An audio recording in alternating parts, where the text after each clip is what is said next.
Good morning, everybody. Please can I welcome everyone to this meeting of Cabinet on Wednesday, the 18th of June, 2025 from the Walton Suite, Winchester Guildhall.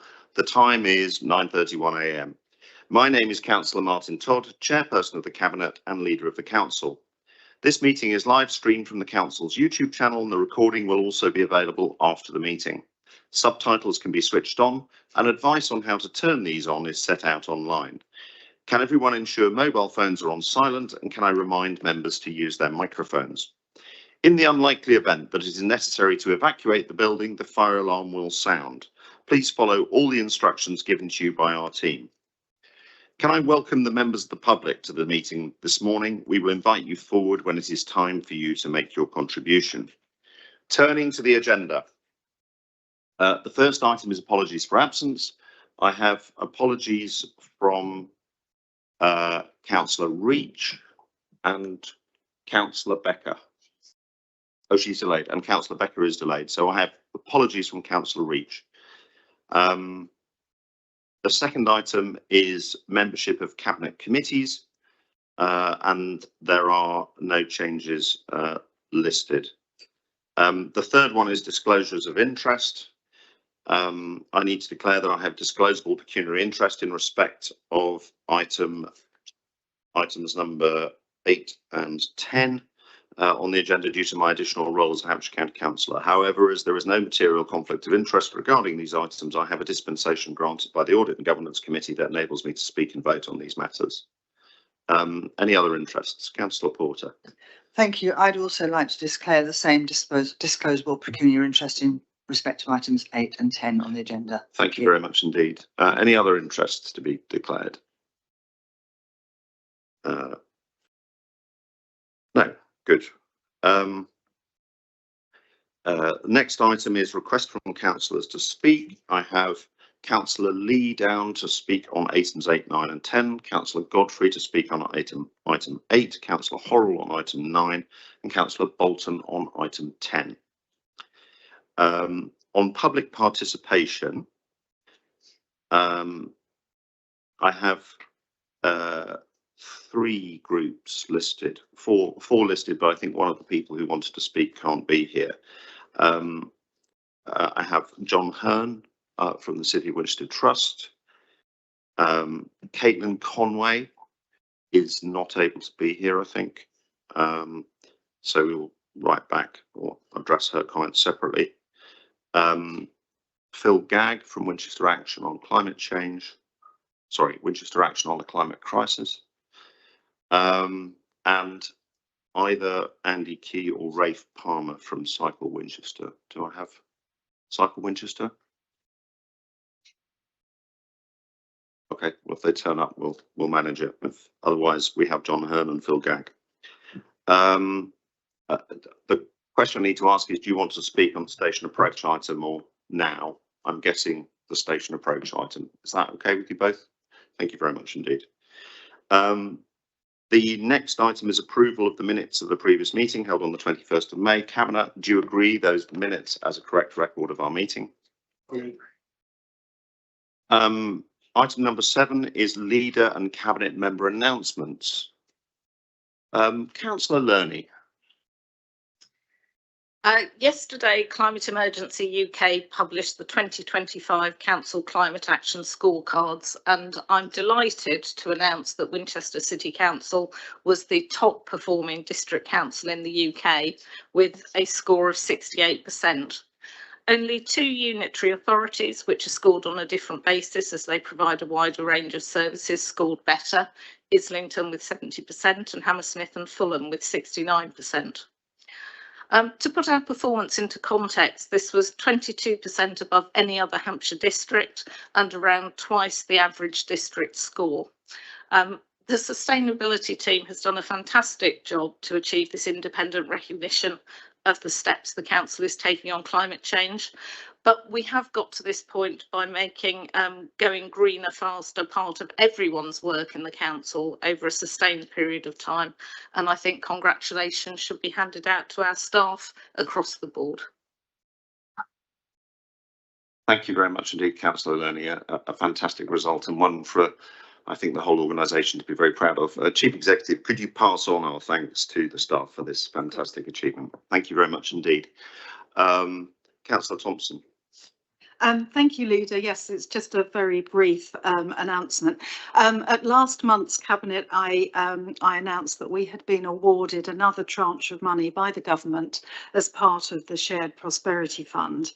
For 25-26, we have been awarded 327,000 for the UK Shared Prosperity Fund and 223,500 from the Rural Fund.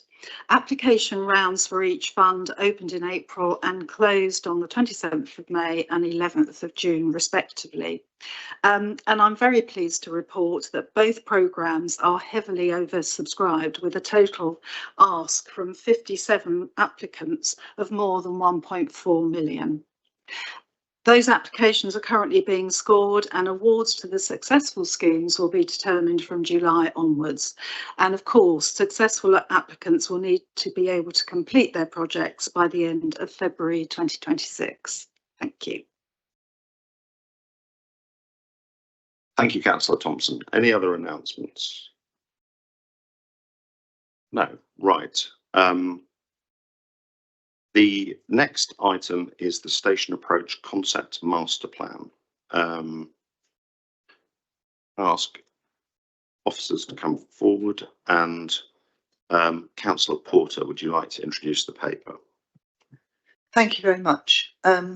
This paper recommendation demonstrates that the master planning process has taken place for this area of Winchester, and that decisions made reflect the results of the consultations with the public, the local and wider stakeholders, including statutory consultees. I'd like to say a few words about quality of place and how this paper reflects our council plan as well as the aspirations of the local plan. The master plan has the name Connecting Places. It is well named. The site has several different owners, all with different timetables and investment considerations. They'll put forward their plans for their own development parcels, so the purpose of the master plan includes the ability to connect these elements, fitting together to give a sense of place in that area. The concept master plan will be a material consideration in any application put forward within that designated area. The master plan has been commissioned and overseen by Winchester City Council's regeneration team, and I'd like to thank them for their extensive work on this. Paragraph 6 on page 19 describes the consultation process. Words on paper don't really describe the enthusiasm with which both the commissioned Winchester City Council and local architect and planning consultancy teams have taken up this challenge, and I'd like to thank them personally for that. This report recognises the importance of the strong local plan policy requirements to achieve high environmental design, efficient use of land, while achieving high energy conservation and efficiency. The master plan area is expected to include the provision of employment generating uses, including small scale retail and high quality flexible offices, open spaces linking public pathways and routes, 250 residential homes, specialist accommodation for older persons and students, opportunities for public transport interchange, leisure, culture and community spaces, hotel and public car parking. That's a lot, and so it fits into quite a large area, as you can see on the map. The report promotes the use of public transport provision, supported by safe and more direct routes for cycling and walking. Conscious that the areas near the station have some of the highest footfall in this area, Policy W8, which covers this, envisions a mixed-use development, including residential and commercial development. Strong sustainable growth here will encourage greater investment in the town centre and the district. It's anticipated the site will incorporate 250 homes. The area that this master plan covers is an urban one, but it highlights the importance of green spaces and the relationship of landscape to the town. Green public realms are positioned across the extensive master plan area to ensure it has its own sense of place and sits well within the conservation setting and enjoys greater biodiversity too. In March 2025, Cabinet approved an air quality strategy. It provides a framework to improve the health of everyone who breathes air in our district. Ease of use of pocket parks, existing and new routes between the station and neighbouring facilities across both sides of the line and into the city will improve air quality, which will in turn improve physical and mental health and well-being. The production of a master plan for a complicated area like this is a useful one. Rather than tackling each site piecemeal, it's allowed neighbours and stakeholders to influence the setting of buildings and the wider area. I reiterate this is not the planning application, but a concept master plan that describes likely land use and scale across the area. Having outlined the roles and strengths of this connecting concept master plan, I'd like to recommend it to Cabinet for approval. Thank you. Thank you very much indeed, Councillor Porter. We now have public participation on this particular item, and I'll take the names in the order I have them. So, Mr. Hearn, would you like to come forward?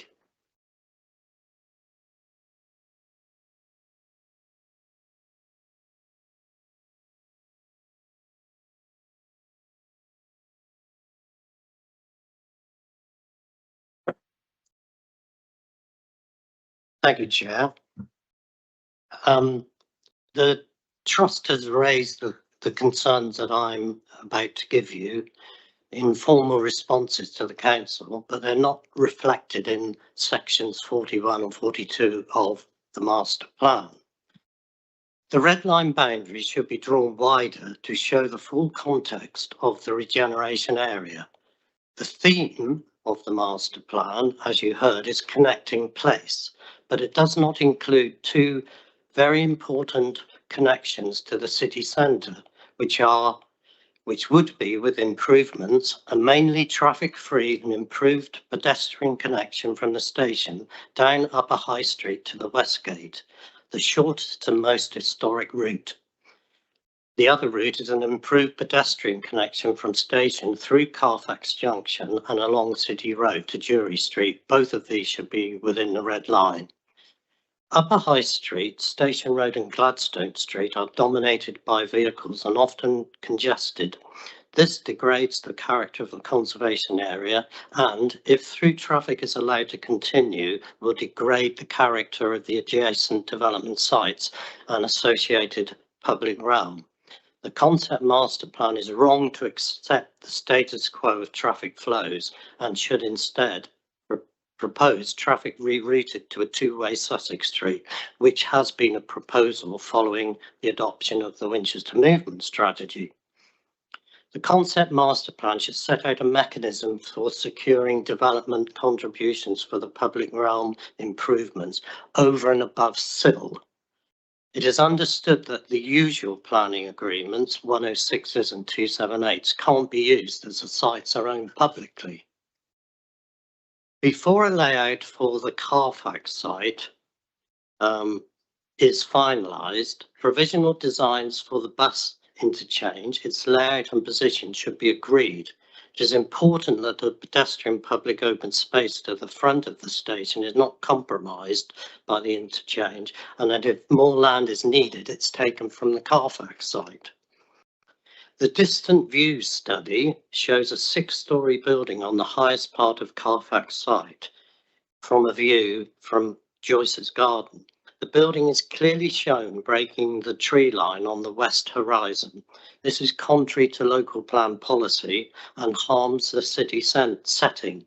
Also, this tall building will likely be visible from City Road over the top of the listed Redwoods office, and that would be a point walking towards the junction by the Baptist Church, because you can see the trees where the tall building is proposed. The study has not tested distant views from the west. These should be evaluated before the concept master plan is finalised. Thank you, Chair. Thank you very much indeed, Mr. Hearn. And Mr. Gagg, would you like to come forward and make your point?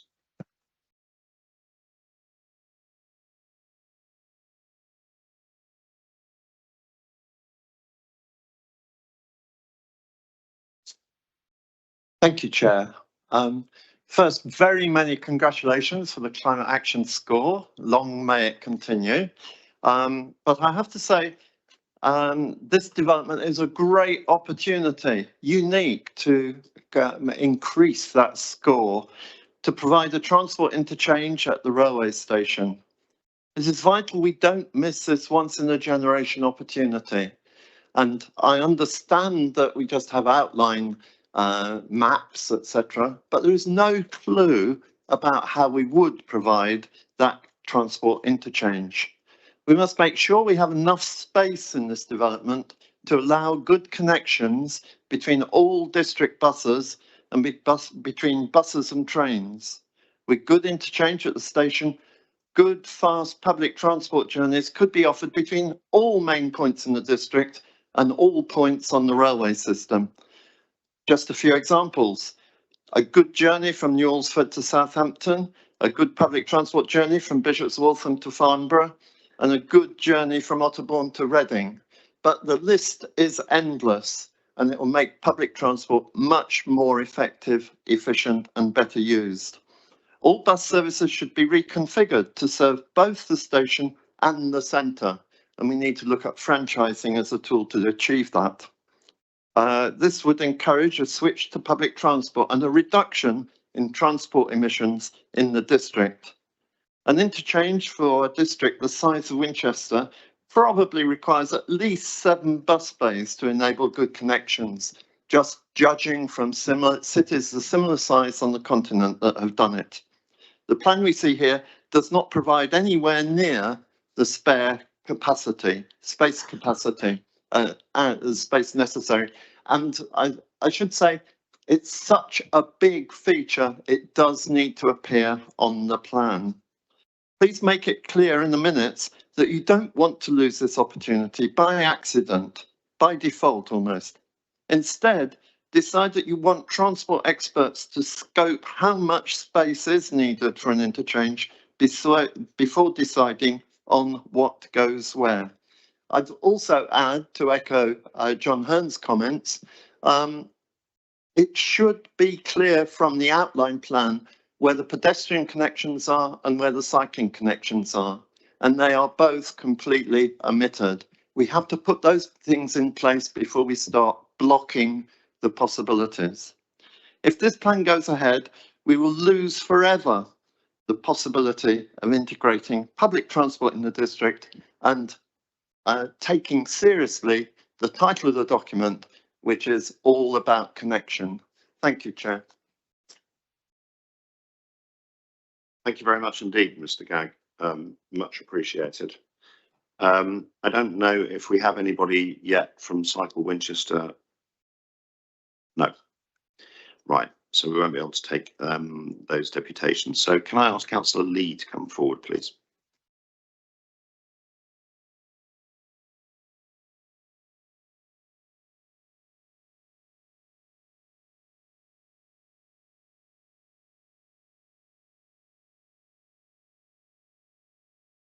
Thank you, Chair, and good morning, Cabinet.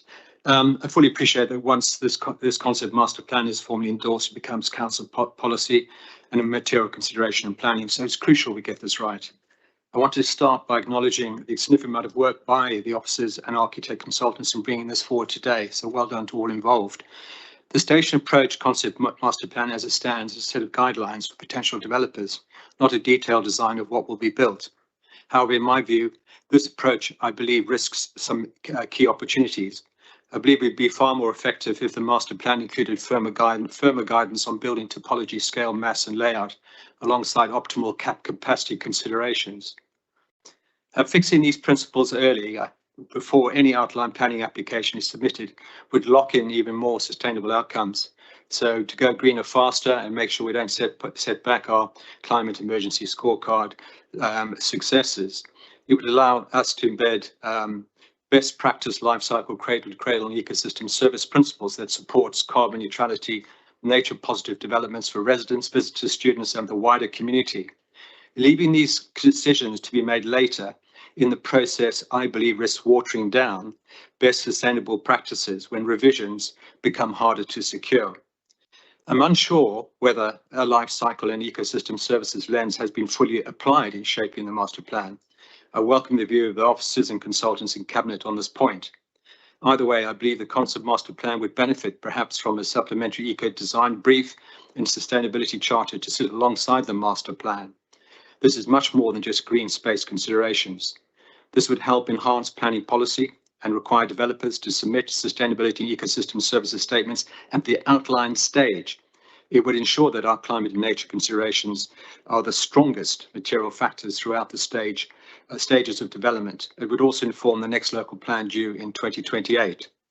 A quick practical example of something which I caught my eye and I like clarification is that obviously the land within the master plan boundary is currently dominated by public car parking with the exception of the station and the DIO buildings. This presents a golden opportunity to go further with the site topology and layout using a life cycle approach, one that perhaps includes underground parking or mobility hubs to support mode shifts and reduce public realm barriers. So all users need room to breathe. If car parking needs to remain, why doesn't the master plan seriously consider underground car parking solutions? I'm grateful for officers, consultants and Cabinet's view on that. In summary, I do believe a supplement or adjustment to the master plan would strengthen the vision, showing that we want a station approach is not just a transport mode or commercial centre, but a living urban system area that regenerates nature, a climate resilient quarter that sequesters more carbon than it emits, a hub for sustainable behaviour where residents, workers, students and visitors interact daily with circularity and ecology. I think the plan is almost there. I think it'll be enhanced with some of my considerations and suggestions. Thank you. Thank you very much indeed. And Councillor Godfrey.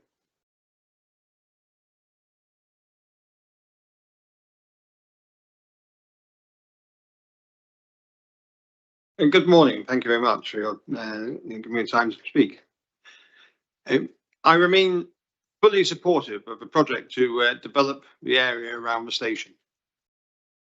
But like Mr. Hearn and Mr. Gagg, I cannot see any integrating strategy that will put the concepts outlined in this report into the wider Winchester picture.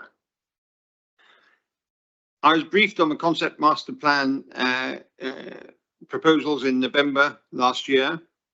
7 months later, those proposals are brought back to Cabinet for noting. The glacial pace of the project seems inevitable, given the heavy hand of an indecision being placed on it by the City Council's administration, mainly due to the absence of an overall strategy and without a firm vision of what needs to be delivered by regeneration of this area.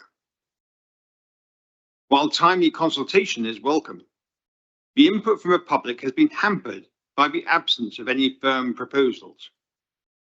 The concepts put forward have little opposition from the public as, I believe, there is nothing to object to. Every option originally considered in the viability study remains in play, even though it is quite clear that none of the land owned by the rail companies will come forward anytime soon. And the demands on land have changed radically in the last 3 years. The city needs more housing, more employment space, and more flexible and high-grade office space to be brought forward near the city centre. I am quite sure that the design team have a very clear idea of what is still viable and what is commercially desirable. They will also understand what is essential to make the key elements work in Winchester. Once those ideas are put forward, the public will have something new to say that I'm sure will be worth listening to. The vision needs to be made clear and narrowed to make it deliverable. The sooner this project steps past the differ and delay and starts delivering practical proposals, the better Winchester will be served. Thank you. Thank you very much indeed, Councillor Godfrey. Councillor Porter. I think I'm just. Is that better? Yeah. I think actually, I'd just like to address Councillor Godfrey's point. I think the point is that it isn't all in Winchester City Council's ownership. So it is important we have a plan for the whole, that we have a concept master plan for the whole thing, which allows us to take that each section goes at its own pace. And we're going through an enormous amount of change, even at local authority level as well. I think it's completely reasonable that it is a concept master plan which goes at a speed with which all the parties are happy and which allows us to make decisions as the environment, the economic environment changes. I don't know if Councillor Todd wants to say anything as being part of the team that's been working on this, but otherwise I'll pass over to Emma and Mrs. Pinnock on some of the other points for the moment. Yeah, we've had quite a few points made during the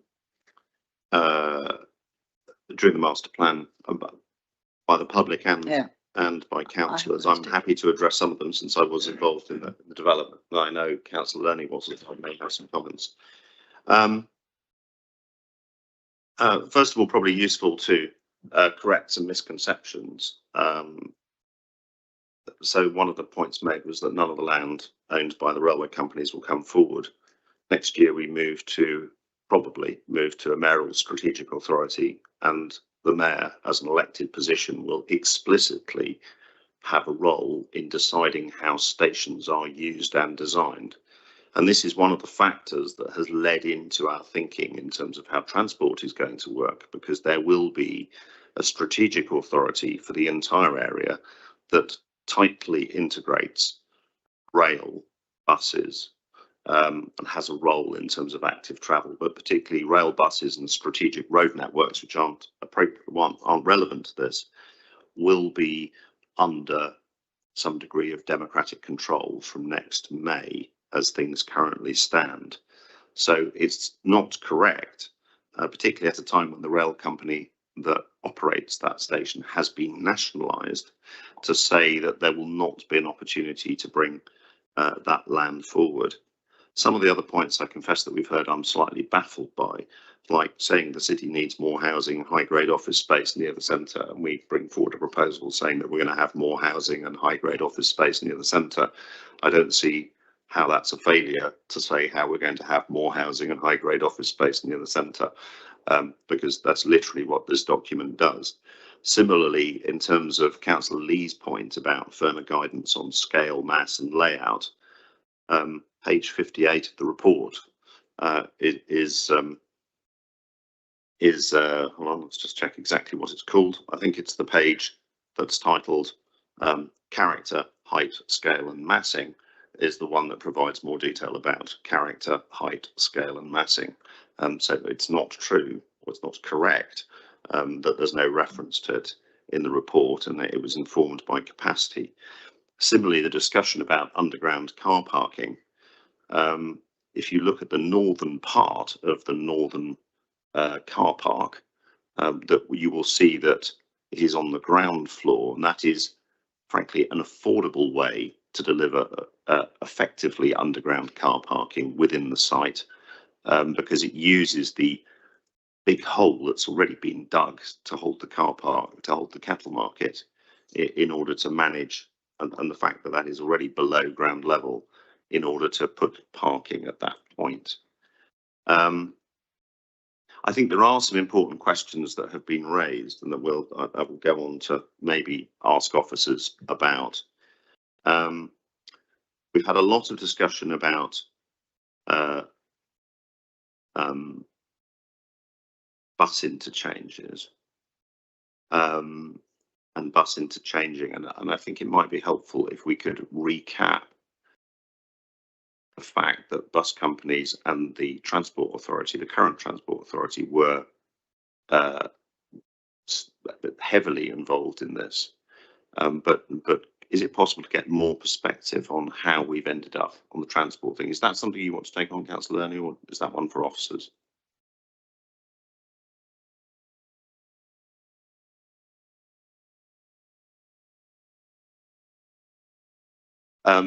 Ms. Taylor, would you like to comment? Yes, I'd like to take this opportunity to bring the Design Engine team up to help us with some of the technical questions.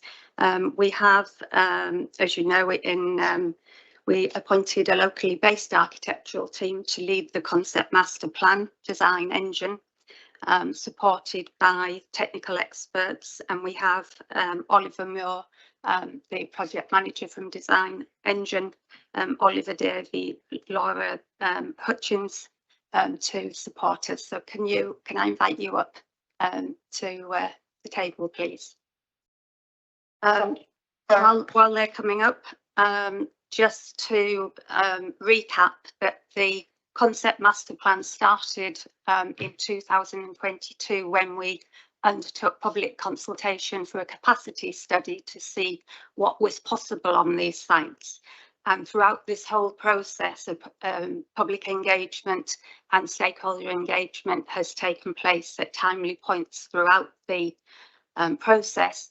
So I'm confident that we do have proposals that are supported by local groups, stakeholders and residents, and we have a really good vision now for the station approach area for what can come forward with forthcoming planning applications in the future.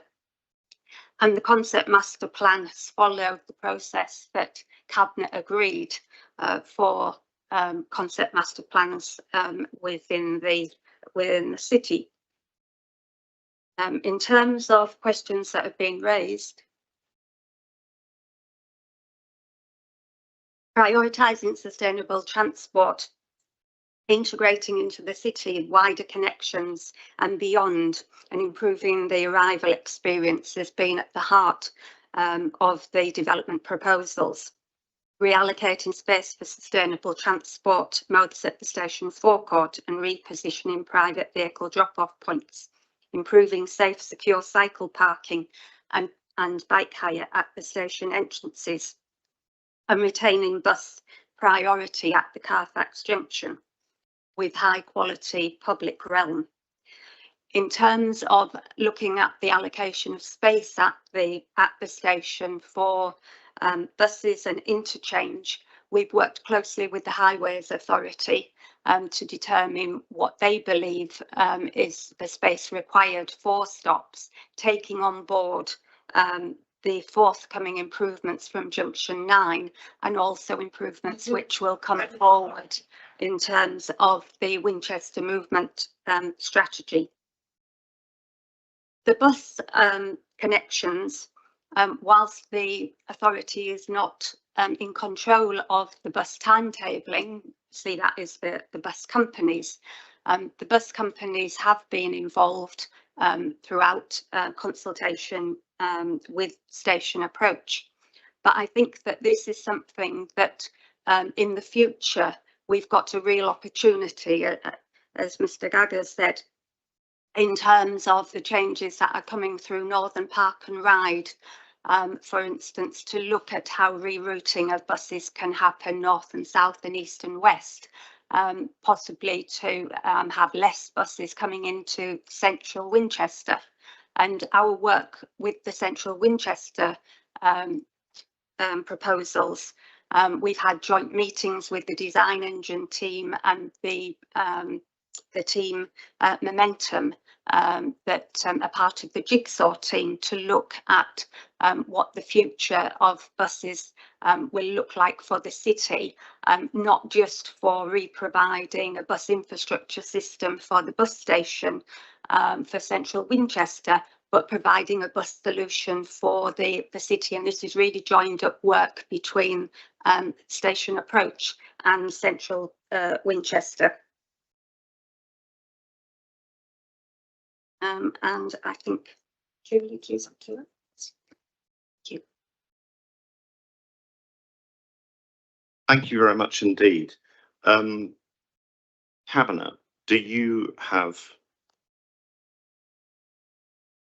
Did you want to address anything to Design Engine and the team specifically? We can go through the rest of the questions that have been raised. I don't know if there's any particular points you heard the comments that were made. Would you like to sort of start with any that you feel still need a reaction? And then I'll see if I've covered everything else. Otherwise, thanks, Martin. Yeah. I think in terms of buses, I'll shortly hand to my colleague Ollie Davey from Urban Movement to address that point. Do I have to hold this or just no? Fine. I would just say, in terms of Councillor Godfrey's notes on, I can't dispute that more detail will provide more ability for comment in and more for the public to get their teeth into, and more for the public to comment on in future. More detail is always better. Nor can I dispute that, you know, more a wider scope for a plan would be of benefit in due course. But nevertheless, I think the concept master plan as completed, as commissioned, is an important first step on the process of defining the regeneration of this area, and that we've done everything we can within the scope of the project. And I think it's an important document to an important stepping stone to approve and move forward. So that's where we sit in the process, in my view. I'll pass to Ollie for the bus question. Morning, everyone.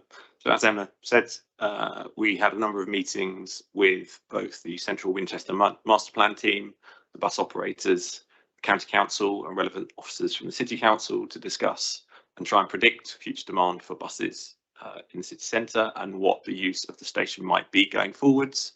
It was decided within that group, after several meetings, that they were content at the moment with the 2 bus stops that currently are already there at the station. What they were looking for was passive provision in the future for a further double bus stop going westbound on Station Hill, which could then potentially take buses that loop round once they've crossed the city going forwards in the future as part of a wider bus strategy.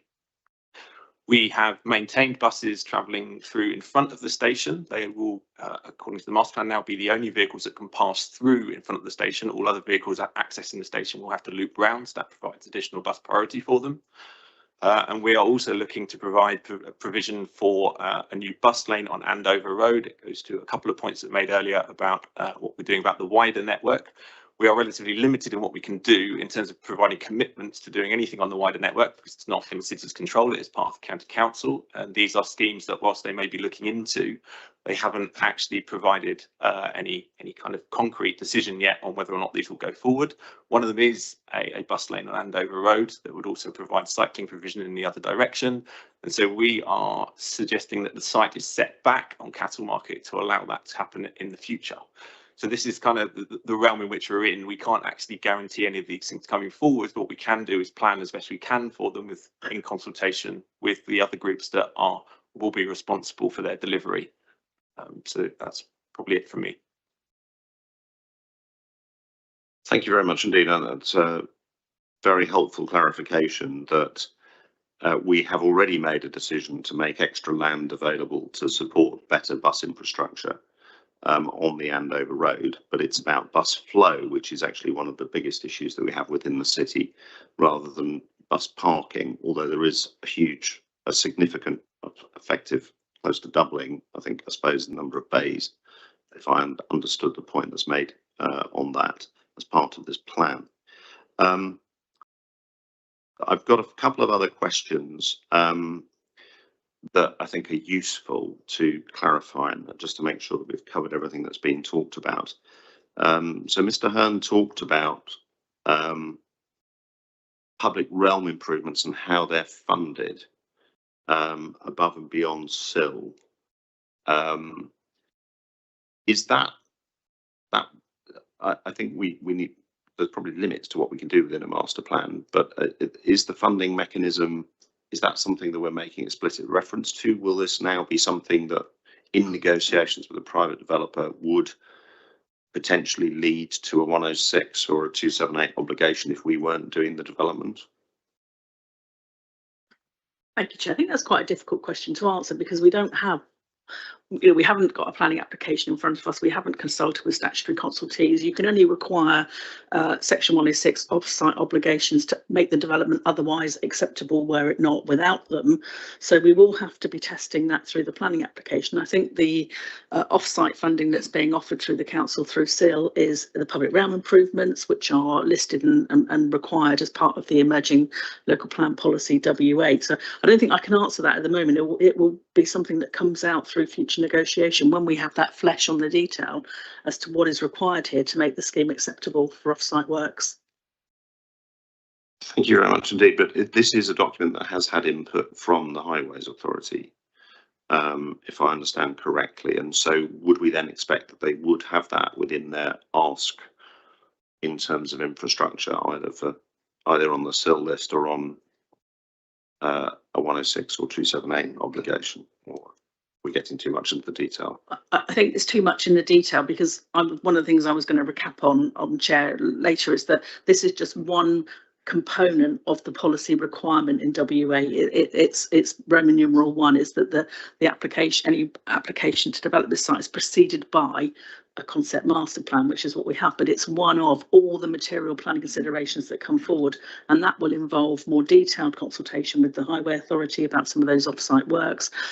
You know, as has been mentioned here today, you know, the red line of the application is drawn around the land that the applicant has control over at this stage, so there will be further consultation and negotiation on those off-site works when we have more detail on what's coming forward. So this is the high-level concept master plan at this stage. Thank you very much indeed. And that there was discussion from Mr. Hearn about routes to the centre along City Road and along Upper High Street. So is and the boundary line was drawn not to include those. Is that because they're being handled via, for example, the City LC whip or other mechanisms, or what's the thinking behind that? I think I'd have to refer to the project team for that, because what I would say is they are outside the application site. So, you know, they aren't part of the redevelopment site. But of course, the policy requires that connectivity, and that would be something we would test in more detail as we move forward. This is a point in time with some high level concepts about how the site could be developed. But I don't know if Emma, you want to say anything on that?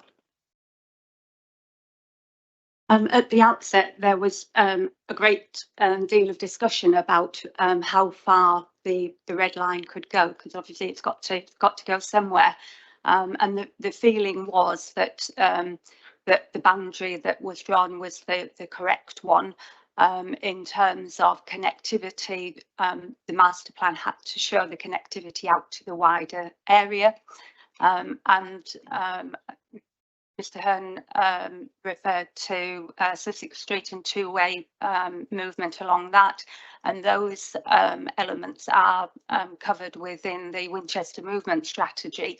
And the job of this master plan is to show the connectivity to those areas, which it does. Thank you. That's very helpful, because it's effectively making clear that that policy objective is delivered already elsewhere. Sorry, you have a point. That would be helpful. I just wanted to add, good morning, everybody. I just wanted to add that I think what we tried to do as a design team is obviously be mindful of that, the red line boundary that we had, but we also did try and take into account those further destinations across the city centre, important routes, and we have tried to highlight those, noting key routes to the city centre, both of which John Hearn has mentioned. Those are highlighted on page 22 of the master plan.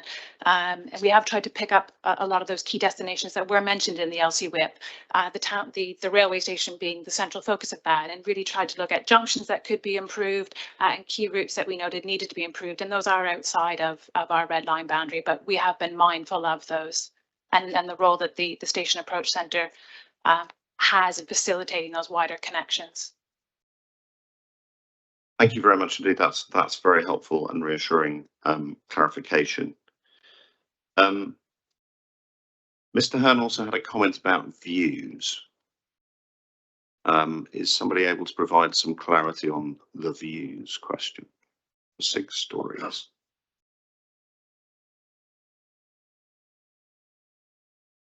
We have a view wrangler. We have with us Stephen B, that was also part of the Design Engine master plan team. And Stephen, can you comment on that one for us, please?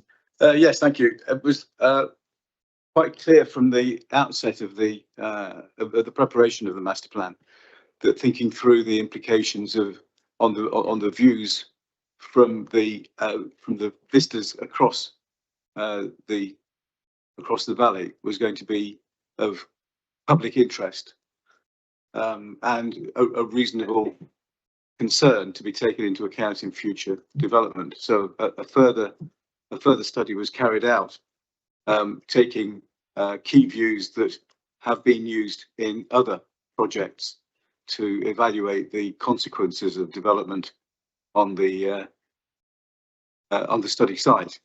I think we looked at 5 or 6 views across the valley. 3, right? Okay. Well, I looked at more, but we included 3 within the study formally, which we felt were sufficiently representative of how the development might look, and those show that on the whole, the broken outline of the development as envisaged in the master plan, the way that the massing of the assumed volume of development could be accommodated, was represented in the drawings that you've seen in the report. I've got the one from Joyce Gardens in front of me, and that shows how the massing that we've assumed might appear.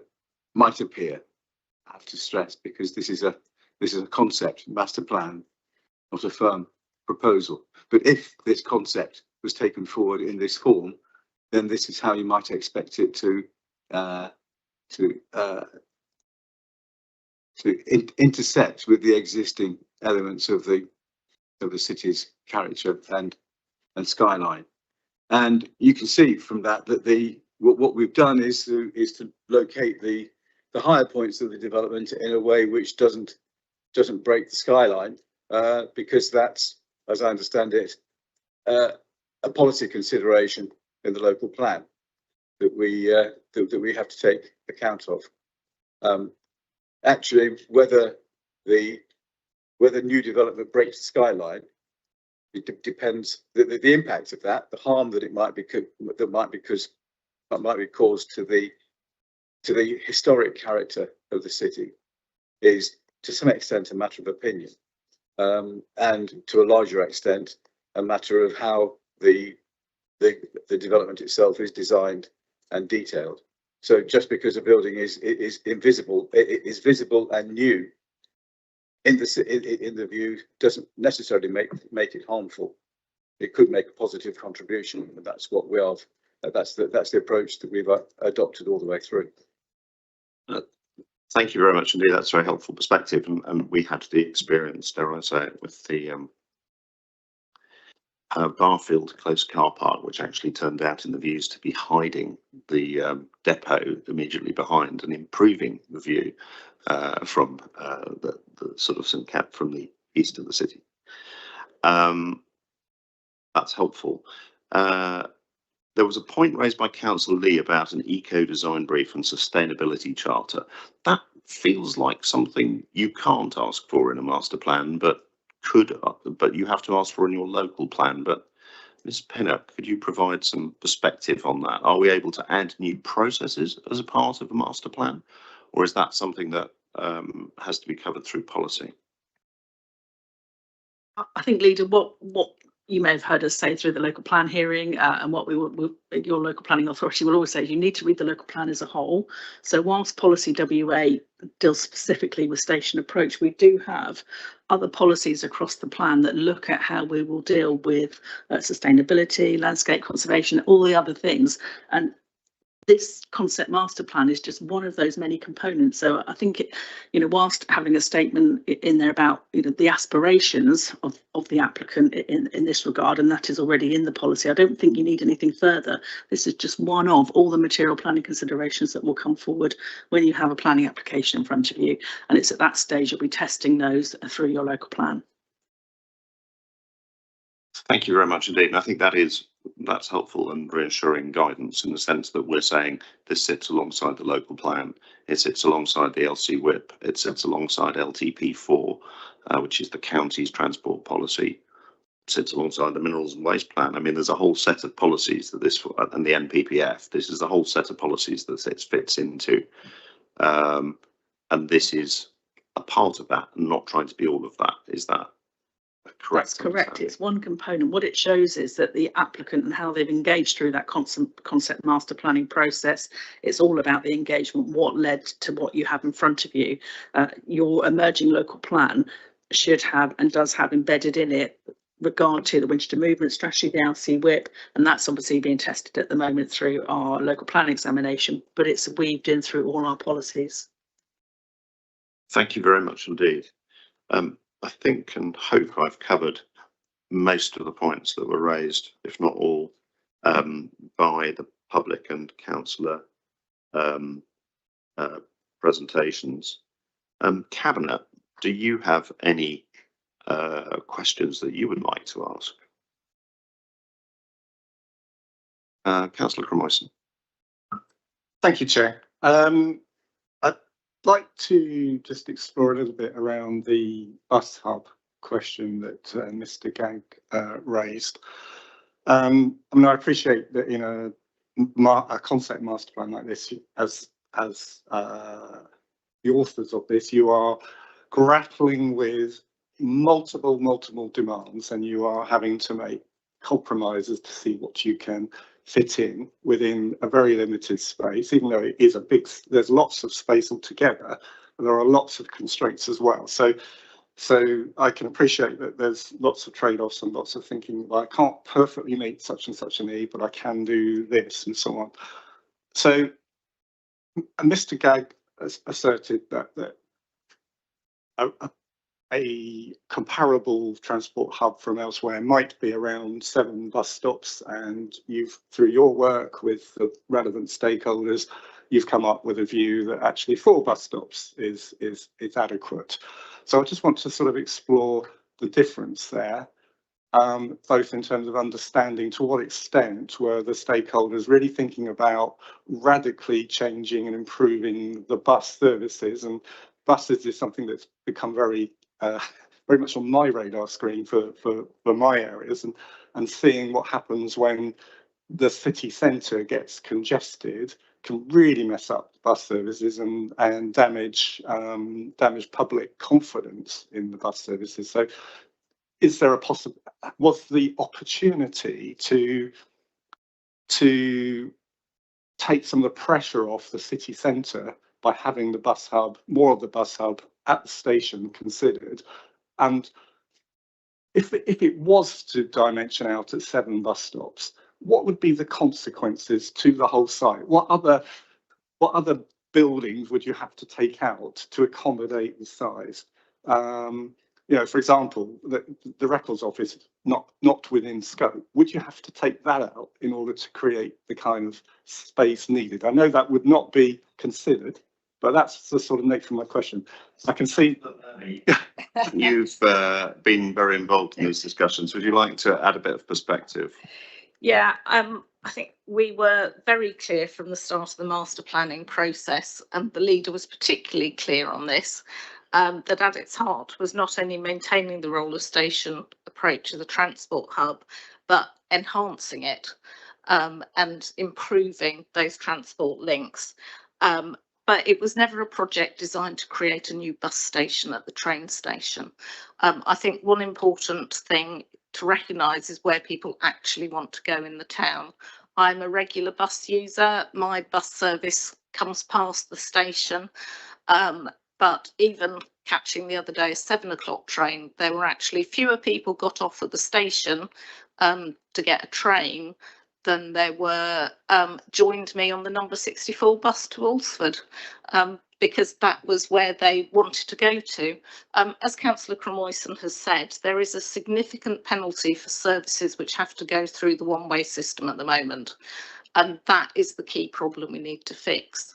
I would also say that it's important to recognise that there are already 5 stops serving the bus station, because we have stops on the Andover Road, the Stockbridge Road and City Road, where different services stop. So, for example, Councillor Cromoyson's number 6 bus from Kingsworthy stops in the Andover Road to let people off at the station, and I'm sure all the people wanting to go into the centre of town will not want to go on a loop through the train station rather than have a faster journey into town. The efficiency of bus services is very reliant on being able to travel quickly and with reliable timescales. It's being stuck in the centre of town that makes buses late. So actually, when we talk about 7 bus stops, the addition of a couple of extra ones at the station will actually help there. But I think that layover piece is very important. One of the things that was referred to earlier was around central Winchester and having more buses coming up to the station. But I think it's important to say that's not about having fewer buses stopping in central Winchester. That's about having fewer buses stopping and parking in central Winchester for any length of time. And there are clearly buses such as, for example, the 64, which does go up to Peter Symonds in the morning, but because it goes up to Peter Symonds, it takes an extra 20 minutes to turn that bus round, which then means it's a less regular service to actually go from the centre of town out to Alresford at that time of day. So there are quite a lot of complications, particularly when we don't have the ability to design bus services ourselves. I think this could well be one of the advantages of local government reorganisation. Not only will we have a unitary authority responsible for highways and planning, and actually more of the area of the site will be in a single ownership, but also I think that mayoral authority gives us a lot of much more ability to lever in public money for this. So I am comfortable with what's being proposed here, and I would much rather make a significant investment in reducing traffic congestion in town to give us a better bus service. Thank you, Councillor Lurney, and thank you for recapping the guidance that I was making about the need for this to be a good interchange right at the beginning. And you're right to highlight that we've made choices actually focused on what people most want. You know, when I listen to what people say about buses, they're complaining about where they go and how often they go. And that's why we're spending money on things that help us with capacity for that, such as bus priority measures in the Andover Road. You talked about where buses get held up. That's another place where they get held up.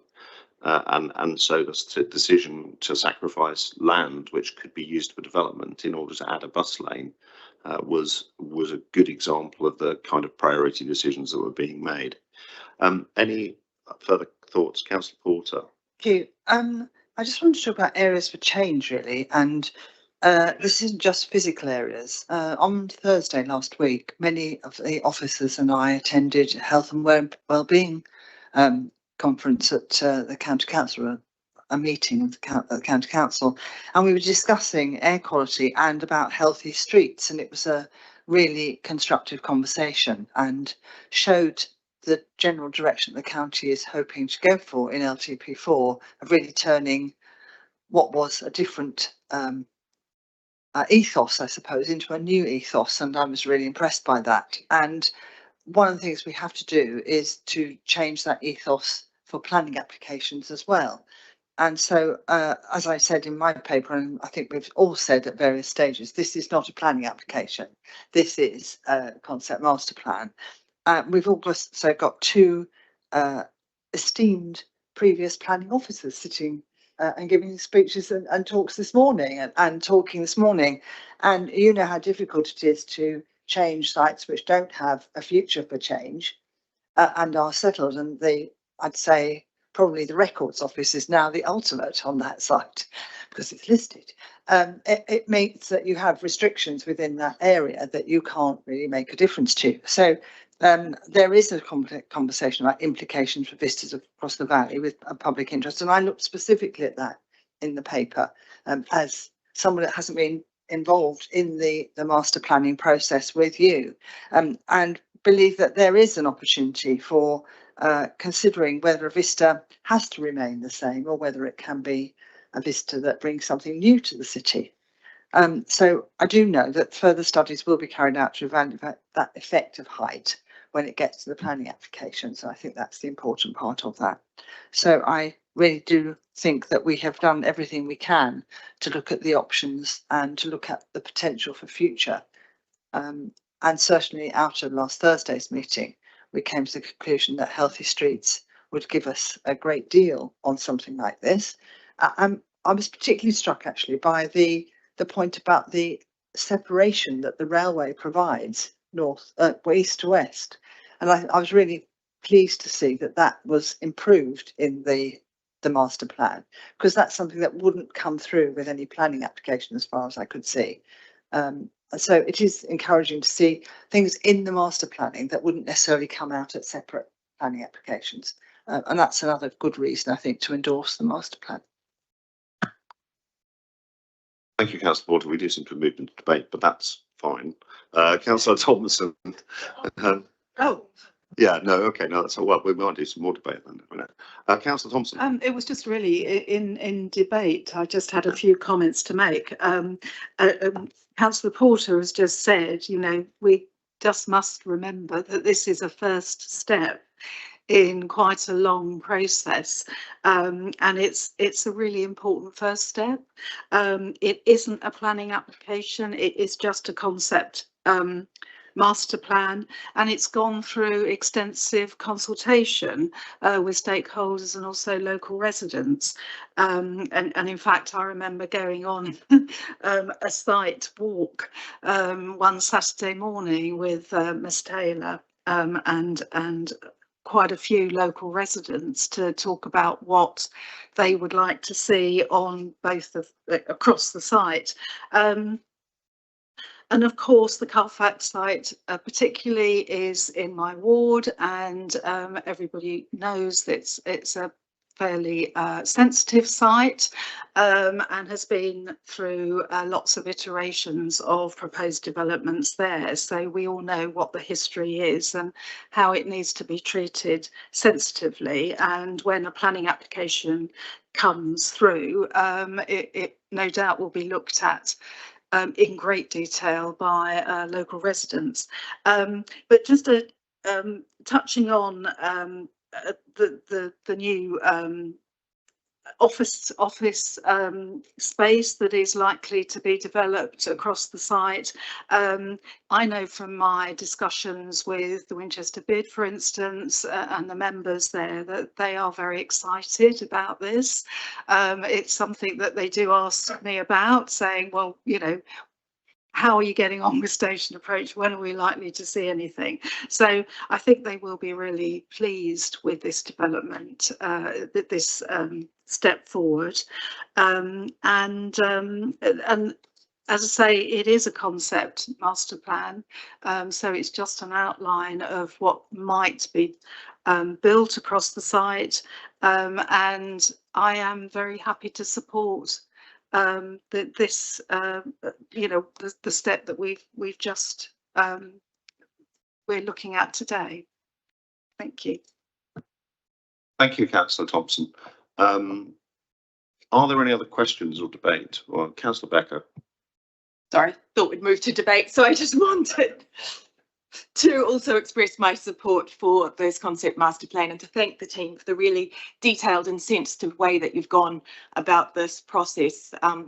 My ward is slightly unique that it stretches from the Station Approach car park all the way to Joyce's Garden so it really affects people close up, and it also affects people living the distance. So really pleased that you've been able to take account of the views of people across my ward who are affected in very different ways. So just expressing my complete support for this design. Thank you. Thank you very much indeed. Any other input? No. Right. Well, first of all, I would like to thank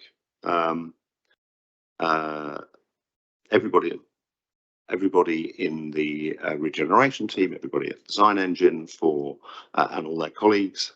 I obviously feel, and I'd like to thank also the members of the public for coming here today. We were particularly blessed by having not just our current head of development, but a former director of development services, Stephen B, and a former development control manager.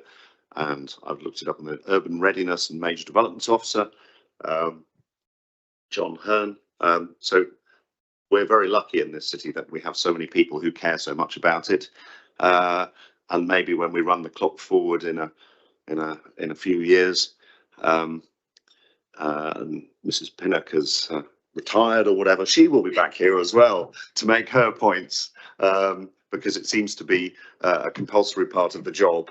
You're never allowed to retire as a Winchester head of planning. This seems to be the lesson from today.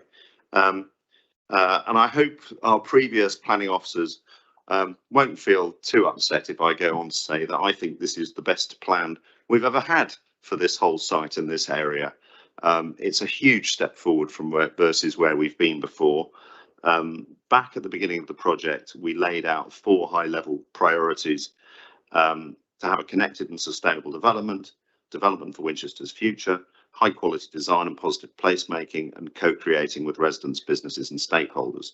So that talked about the outcome we want, a connected and sustainable development, and I believe that's been achieved in terms of what we have in front of us, a development for the future, and I think that has been achieved, and there's been careful thought about the needs that the city has going forward, the fact that we can't stand still, we can't stick with historic models of development. We need to take the opportunity that will emerge as people move to more sustainable models of transport.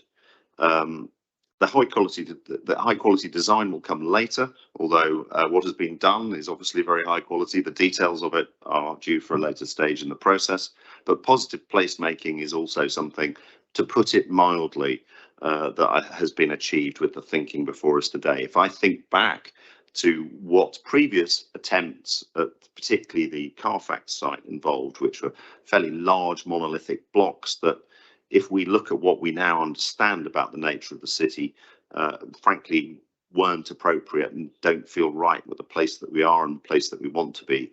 I think the more imaginative approach and the greater care for public realm that we have in front of us is a very welcome step forward. And we also outlined an approach that we wanted taken, co-creating with residents, businesses and stakeholders. And I know how intensively that work has happened, and I'm very grateful to everybody who took part in that process. We've had important questions raised about how this fits into future transport for the city, and ideas raised that I hope will happen, such as, for example, bus franchising, but that is very firmly outside the scope of this. So, Cabinet, the decision we have in front of us today, let me just get back to the relevant bit of the document.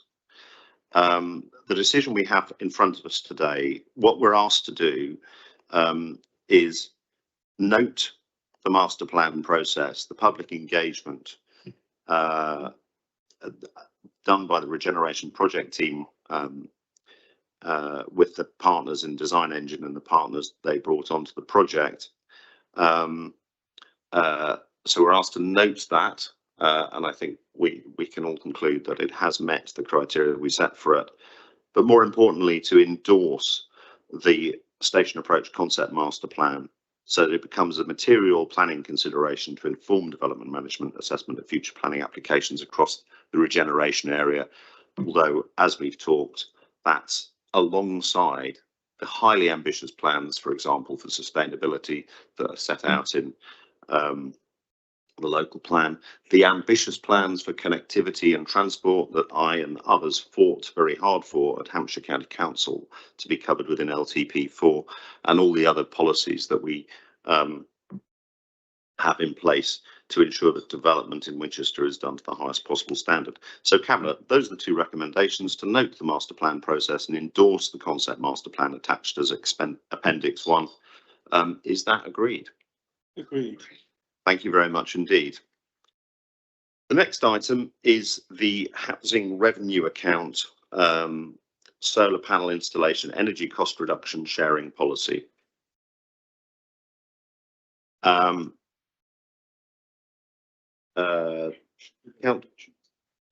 think there's quite a lot of people moving around here, so we'll give them a second or 2 to do that. Well, this is, I would hasten to add, at least as important as others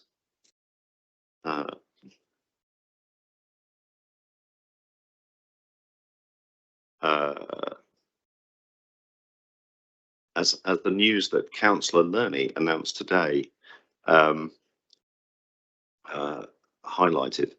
And I would like to thank Prashanta Burbridge for her role in us achieving this amazing rating. I know that you've been an active participant. It looks at all the different ways in which we're working to get to net zero, and your work on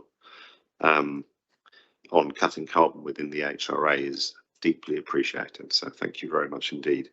Councillor Cutler, in the absence of Councillor Reach, are you in a position to introduce this paper? Thank you, Leader. The Council has an ambitious programme to retrofit our council homes to improve energy efficiency. This programme has the dual objectives of decarbonising our council stock and at the same time reducing energy costs for our tenants. We also have an obligation to raise all our properties to an EPC rating of C and above by 2030. Currently, 29% of our homes have an EPC rating of D and below. The retrofit programme has until now concentrated on Fabric First, a Fabric First approach, particularly by improving the insulation of the properties. But for 672 of the properties at EPC D and below, it's been identified that upgrades to EPC C is best and most cost effectively achieved by the installation of solar panels and battery storage. The Council has been successful in receiving 3.58 million of Warm Homes grants to part fund the installation of solar panels and battery storage to our council homes. But in addition to the capital cost of installation, solar and battery incur an annual maintenance and monitoring cost, a requirement of the council's insurers. This paper proposes that tenants who agree to installation of panels and batteries also agree to share part of the value of the energy savings in the form of a maintenance charge, in order to offset some of these costs to the broader HRA and therefore other tenants. Prior to installation, tenants will be given indicative figures of the likely energy savings for their type of home, and from that, an indicative figure for the maintenance charge can be calculated. After installation of the panels and batteries, energy generation and usage will be remotely monitored for the first year. From these figures, a weekly maintenance charge of up to 50% of the savings in energy use will be calculated. This charge will be regularly reviewed as tenants' circumstances change. It is important that the uptake of the scheme and the resultant monitoring of energy savings is continually reviewed as the programme is implemented. And Cabinet may wish to include an additional recommendation to ensure that this takes place. Simon Hendy, the Strategic Director, and Prashanta Burbridge are here. They're present to answer more technical questions on the paper, but I'm happy to commend this to Cabinet. Thank you very much indeed. We don't have any public deputations on this, but we do have two councillors who wish to speak. So, Councillor Lee, would you like to come forward?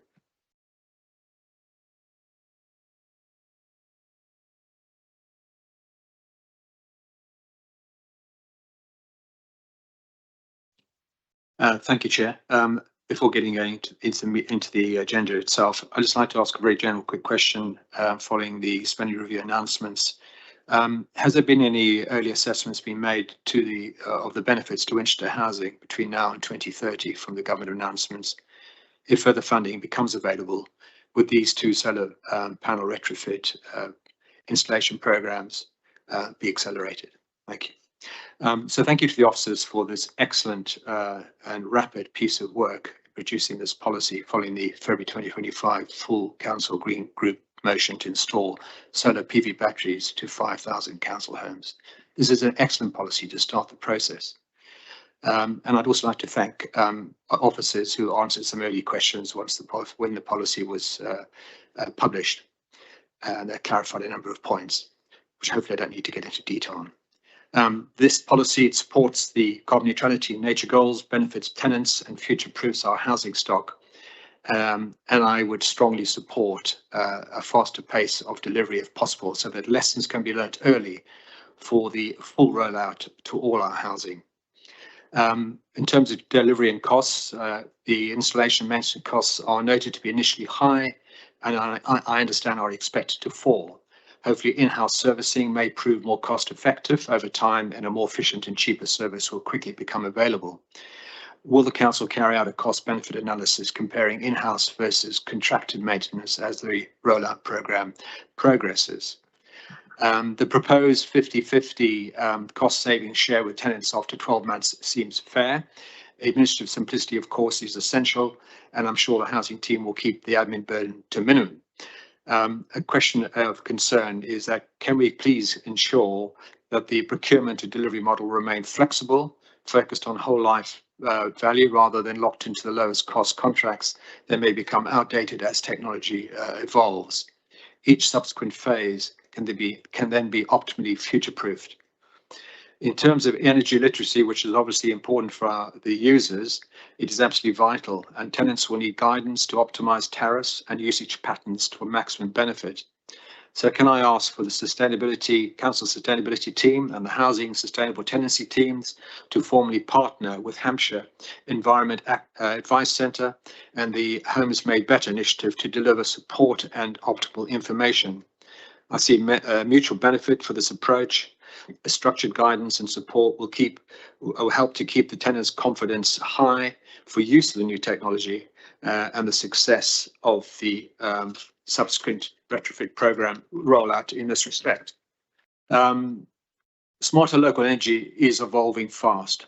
Exporting unused solar energy to the grid is not efficient in the short or long term, and it deflects from community benefit.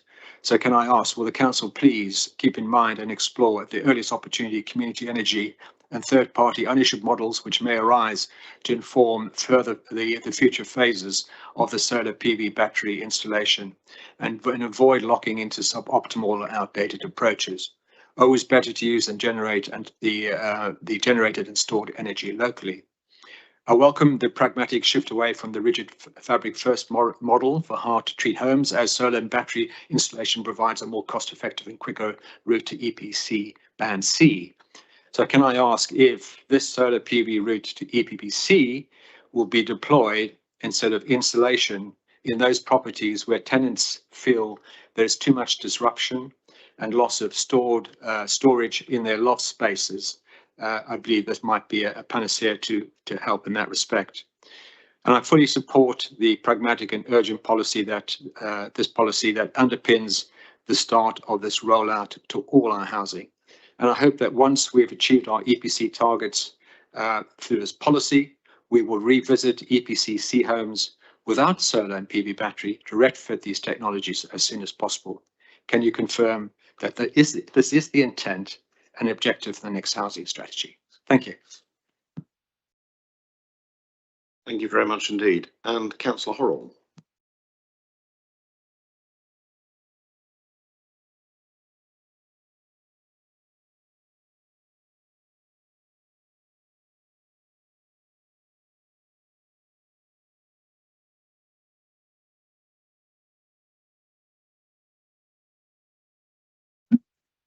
Good morning, Chair, and thank you for allowing me to address Cabinet this morning on this very important issue. We know that improving the energy efficiency of our housing stock is a high priority for this council. And with over 5,500 properties, this is a significant contribution to the green targets for the district. The number of properties being targeted is helpful at 672 and helps to meet the targets that we are set for the council to meet an EPC rating of C for our properties. Chair, I have a number of questions arising from this laudable ambition. Questions through the eyes of tenants more than technical issues about the proposal. We have previously agreed the installation of panels is a positive step, but not how the financial relationship with tenants would work. What are we going to tell tenants not in the scheme versus those who are? What can they expect of us and when? How can we be sure the annual maintenance will cover the necessary costs and not create a have and have-not set of tenants across our housing stock. Indeed, in the paper you say the maintenance costs may not cover everything. So those who do not benefit from this scheme will be subsidising others via the HRA. Or am I mistaken? And what are the staffing implications of this scheme, given that there are multiple properties and multiple energy suppliers and a constant process of updating the savings and costs on the 672 properties? I'm sorry, I don't really accept the claim in 4.2 in the paper that there is no impact on staff, and the level of capacity in the current team does, to me, not seem as if it could accommodate this. So how can we say that this scheme will go ahead with no staffing implications? For example, what happens when a tenant doesn't pay their maintenance charge? That team will have to go into action.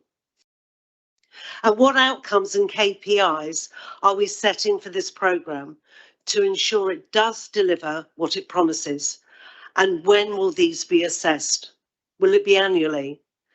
Are these to be part of the scrutiny KPIs? And Chair, do we honestly believe that 18 people out of a tenant base is a representative sample of the residents to provide feedback on the scheme? I'm afraid the Market Research Society would not agree this is acceptable. If we seem to think because we've spoken to a small handful of residents, this is meaningful. I don't believe this is a professional way to do business and follows on from a similar approach used in justifying the HRA budget earlier this year. A worrying approach in tackling consultation and feels like a tick box exercise. However, if we intend to continue to dialogue with tenants and get their input and enhance this process, I think that is to be welcomed, and I would encourage officers and the administration to take that approach. Finally, there was no consideration of this paper at the TAC board, which is surprising given it is setting an important new relationship with tenants for the foreseeable future. I'm just questioning why not. And cheekily, Chair, given it's a housing matter, as I walk past the Colbrook Street development this morning, I see that there are no residents present in that particular project that we celebrated several months ago. And I'd welcome the opportunity to understand when it will be occupied. Thank you, Chair. Thank you very much indeed. Councillor Cutler, I imagine you may want to pass quite a few of those to Mr. Hendy. Thank you, Leader. Yes, I certainly will want to pass on several of them. I made the point in my opening remarks that we need to put in place a system to review this, to review the progress of this and the uptake, and also the information coming back in terms of energy efficiency. So I think that will address some of the concerns. We have the funding.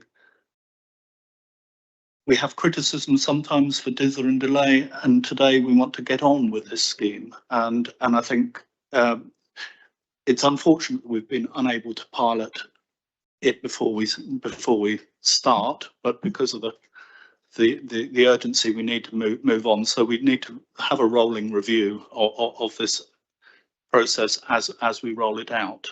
But I'd like to ask the officers, Mr. Hendy and Ms. Burbage, if they could respond to some of those questions. Thanks.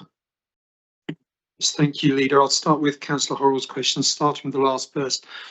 There were 4 residents in 59 Colebrook Street as of last week out of the 6 rooms. Obviously, there'll be a change every week in terms of how many of the rooms are occupied by households which we owe a homeless duty to provide temporary accommodation for. The second, I'll work from the end back up. The other question was around the TACT board and why they hadn't been consulted on this. We were up against timing pressures, and the report makes the issue that we are, because of the requirements of the SHTF fund there's a requirement to make progress on this as soon as possible. And it's unfortunate in terms of the timing of the TACT board. There wasn't the opportunity. TACT board meets on a quarterly basis. I suppose we could have actually provided the report and sought comments outside the actual board meeting. Point on 18 people in the focus group. Interestingly, this was 18 tenants who specifically were interested in this and made contact with us to be involved in the focus groups. It does not stand in the way of us engaging with tenants more fully. And Ms. Burbidge will be able to talk about the way we've engaged with customers around the retrofit program in quite some detail, lots of coffee mornings and things like that. And then we're our intention to continue that into the future. The next question is about the KPIs and whether there will be KPIs for this programme. The KPIs for this programme are already included in your corporate monitoring report. They'll be part of the retrofit measures that you'll be monitoring us against. The next question is around staffing implications and what would happen if customers decide not to pay. In those instances, we wouldn't rely on the retrofit team to get involved in there. We'd rely on our income team, which, as you're aware, are particularly effective and efficient in terms of supporting customers to help them pay if they struggle in any which way to meet the maintenance use of maintenance charges in the future. The next question was around annual maintenance and whether the use of maintenance charges will cover the cost of annual maintenance. At this point in time, we've been able to provide some indicative figures. Ms. Burbidge has gone to the market and obtained some indicative figures of use of maintenance. The report makes the case that the use of maintenance charges do not cover the total cost and replacement costs over the life of 25 years. It will be our intention to try and find the most economic way of doing that. As is the case in the housing revenue account, all customers make a contribution to the cost of all the properties that are held in the housing revenue account. There's no difference in this case. And then the other question that Councillor Horrell raised was, what will we tell tenants not in the scheme? Well, we are committed, as you know, to ensure that all our customers can enjoy living in a home at EPCC by 2030. This is the most economic way of achieving that for these properties. There will be other ways that we'll be able to achieve that for other properties that are owned in the housing revenue account. So all tenants will get the benefit of living in an EPCC home by 2030. I'll turn now to Councillor Lee's questions.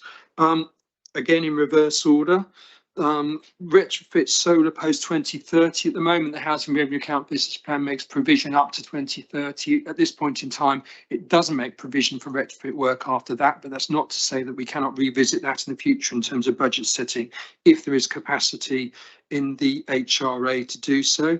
And the associated question, if the solar route is better than fabric, well, as this report makes clear, we've identified that the installation of solar panels and batteries is the most economic way of achieving EPC for these particular properties. And we always look for the most economic way of achieving that standard for our customers.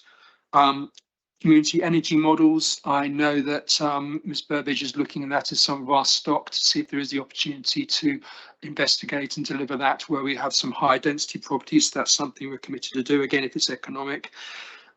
Councillor Lee mentioned about energy literacy and optimising tariffs, and that's something we'll make sure our tenancy sustainment team are trained and able to support our customers so they can make best use of these facilities that are proposed here, and it will incentivise them to find tariffs which will actually deliver them more savings, and so that will be over and above the charge that was set in the first place. I think that's all the questions, Leader. Thank you very much, Mr. Hendy. Yeah, the one that might be worth exploring in a bit more detail is that technology is likely to evolve, service delivery is likely to evolve. How will we reflect that in our planning and thinking? Yes, I think absolutely that's really valid questions. Thanks very much, Councillor Lee. So whilst we are delivering with a selected delivery partner, the actual technology that we're choosing is not determined as yet, and that will be a constant revision of the specification as we deliver. So it's not as if we embed into one solar provider or one battery provider. It's more a case of ensuring that what we're specifying is right for the time and right for the tenant and right for the location. And that's constantly reviewed through our specification and through the delivery partner. Thank you very much indeed. There was also comments about the servicing costs being very high, and what the contractor model might be for that, and how that will be revisited, which is a question I also have. So. Yes, thank you, Lido. And as I said, I know Ms. Burbage has investigated at market prices for that, and that's what's included in the financial model here. They're not firm prices as of yet. We will test the market, and there may be much more economic ways in which we can deal with the maintenance of the solar power and the batteries, which we'll investigate. So clearly our aim will be to drive down the cost as much as we possibly can. Thank you very much indeed, Cabinet. Do colleagues have any further Councillor Porter questions? Thank you. Scott, 2 or 3 questions. The first one is that we talked about maintenance of these solar panels. So will the installation include methods to support maintenance? And if that can be done, is that something you've been looking at? I don't know. Most single households just put them up, and that's what they've been doing through a Solar Together scheme. But if maintenance is an important part of the efficiency, is there going to be something added on? The other question is that the solar panels will raise the properties to level C. Is there a case in which they can raise them to above level C? And the third one is, I think you touched on it actually just at the end, which is about council considering future arrangements, different arrangements for future developments to go to a community energy process, because obviously then the benefits of something could be shared between all partners, and that could include on flats and things like that, for instance. So those are my 3 questions.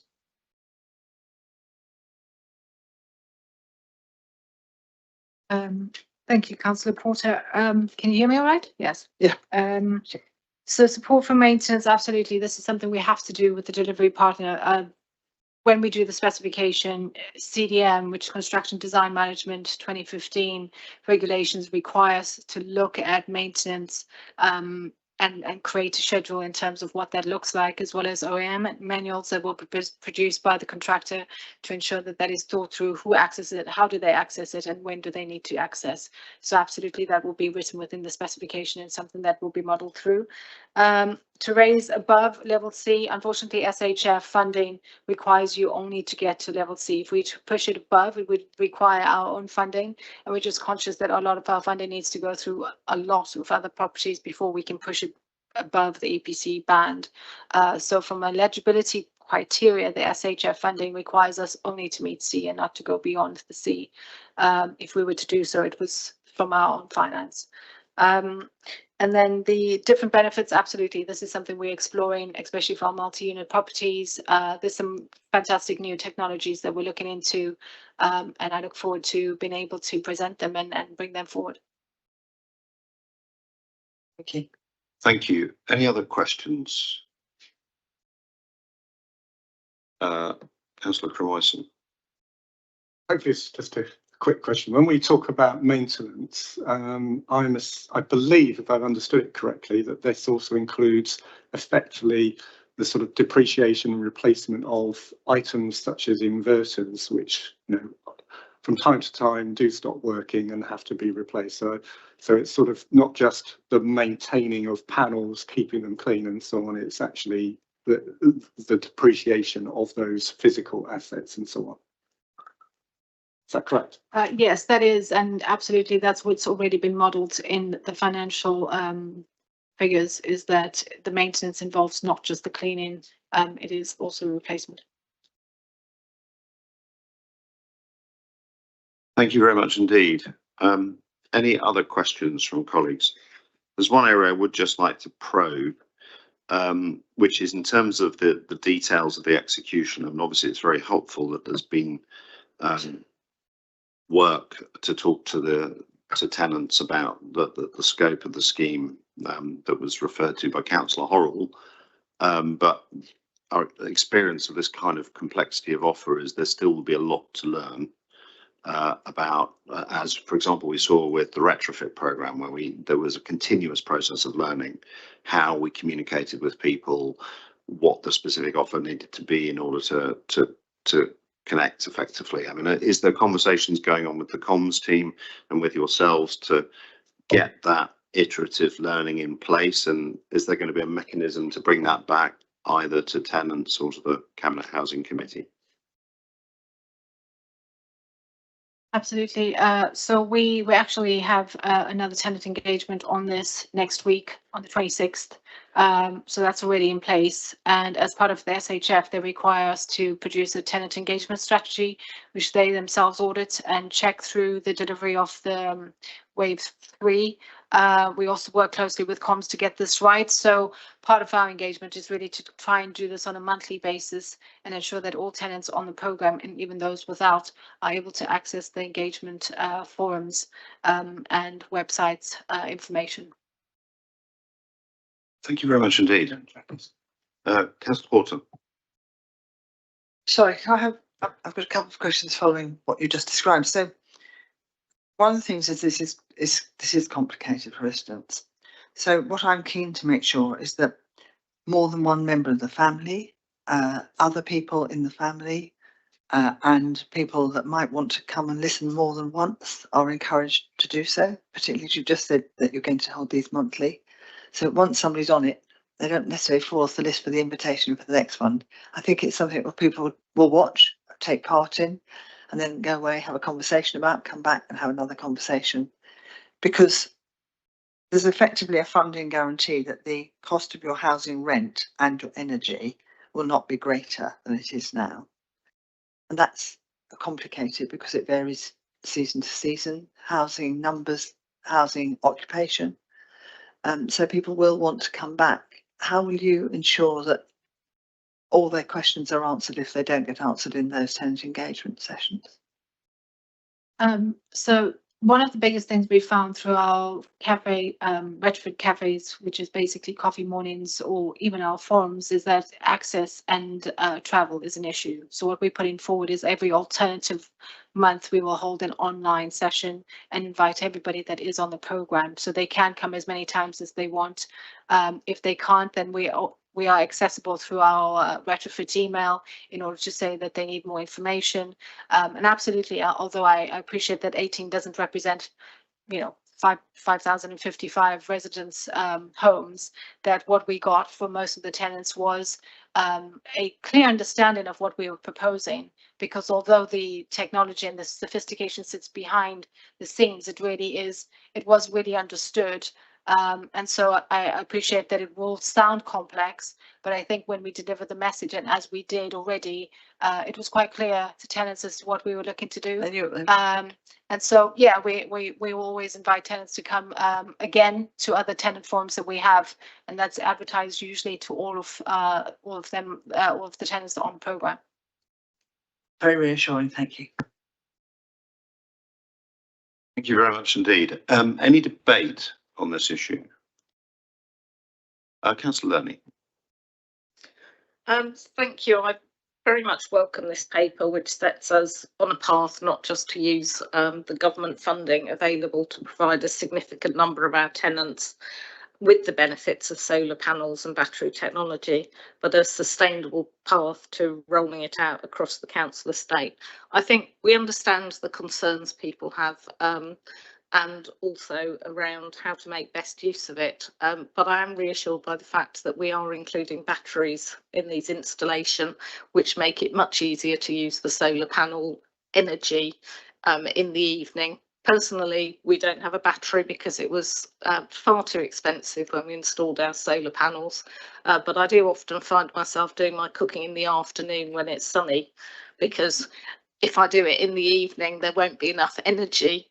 And there are lots of things you can do like that to best use your electricity as it comes in. But I think the inclusion of batteries does reduce that worry that some people just won't be able to benefit because they're always out of the house when it's sunny. Thank you very much indeed, Councillor Lerny. Very good point. Yeah, big fan of batteries. Any other debate? Yeah, I'm hoping it's going to become infectious. So I'm hoping that as a group of houses and properties of all shapes and sizes start to be upgraded in this way, that other people will begin to see that as part of the conversation, because it's certainly a conversation in private housing which goes on all the time. So it would be good to see a number changed and improved in the authorities housing. I think that then we'll start the conversation between more neighbours, and then the job will be even easier. So I'm really looking forward to that becoming infectious. That's what really. Okay, well, thank you very much indeed, Councillor Porter. Councillor Cutler, any last thoughts? Thank you, Leader. I'm pleased we've had quite an in-depth debate on this, and I'm very pleased to have the support of Councillor Lee, and I think from Councillor Horrell that it's broad support, although some sort of fairly detailed questioning of the process. We do need to make sure that we are informally monitoring this process fairly closely over the next few months to make sure the delivery is working properly, and I will, I'm sure Councillor Reach will make sure that that happens. Otherwise, I hope we can support the recommendations. Thank you very much indeed, Councillor Cutler, and thank you to everybody who's brought points forward and joined the debate. And thank you most of all to the officers who've secured such a large grant to improve our council housing and put in place a programme at such pace in order to ensure that we deliver against it. That's really good news. And I liked the idea that Councillor Porter said that as people see solar panels moving across, you know, the council houses of the Winchester estate, it will become infectious, and other people are going to want to look at it and go, and particularly when they hear through word of mouth that people are getting lower bills, that they're paying less, I think it will become something of great interest. And the work that's been done to move towards a sustainable financial model is going to help us to be able to, frankly, help more people than would otherwise be possible with that whole process. So very appreciative of all the work that's been done. I'm very pleased that there is this commitment to continuously looking to how we improve the scheme, looking to find ways to reduce the cost of maintenance while maintaining the quality, I'm sure, as needed, but also learning how to execute with excellence, which is something that this team has demonstrated before when they've taken a challenge which sounds simple at first sight, such as retrofitting homes. Sounds like it's a simple project, but actually it turns out to be more complicated, particularly, dare I say it, the human dimensions of it. And so knowing that we have a team that knows how to do that and will be doing that gives a great deal of reassurance. And I think it's probably not necessarily one to bring back formally to Cabinet, but I think there will be interest either in Cabinet Housing or Business and Housing, or Economy and Housing committees to get an update on progress and the lessons that have been learned. We have, and it's touched on in the council as a strategic priority of listening and learning. This is a project perhaps more than any other where we really need to bring that to life, although I'm absolutely confident that that is what's going to happen. So, Cabinet, we have in front of us the following recommendations.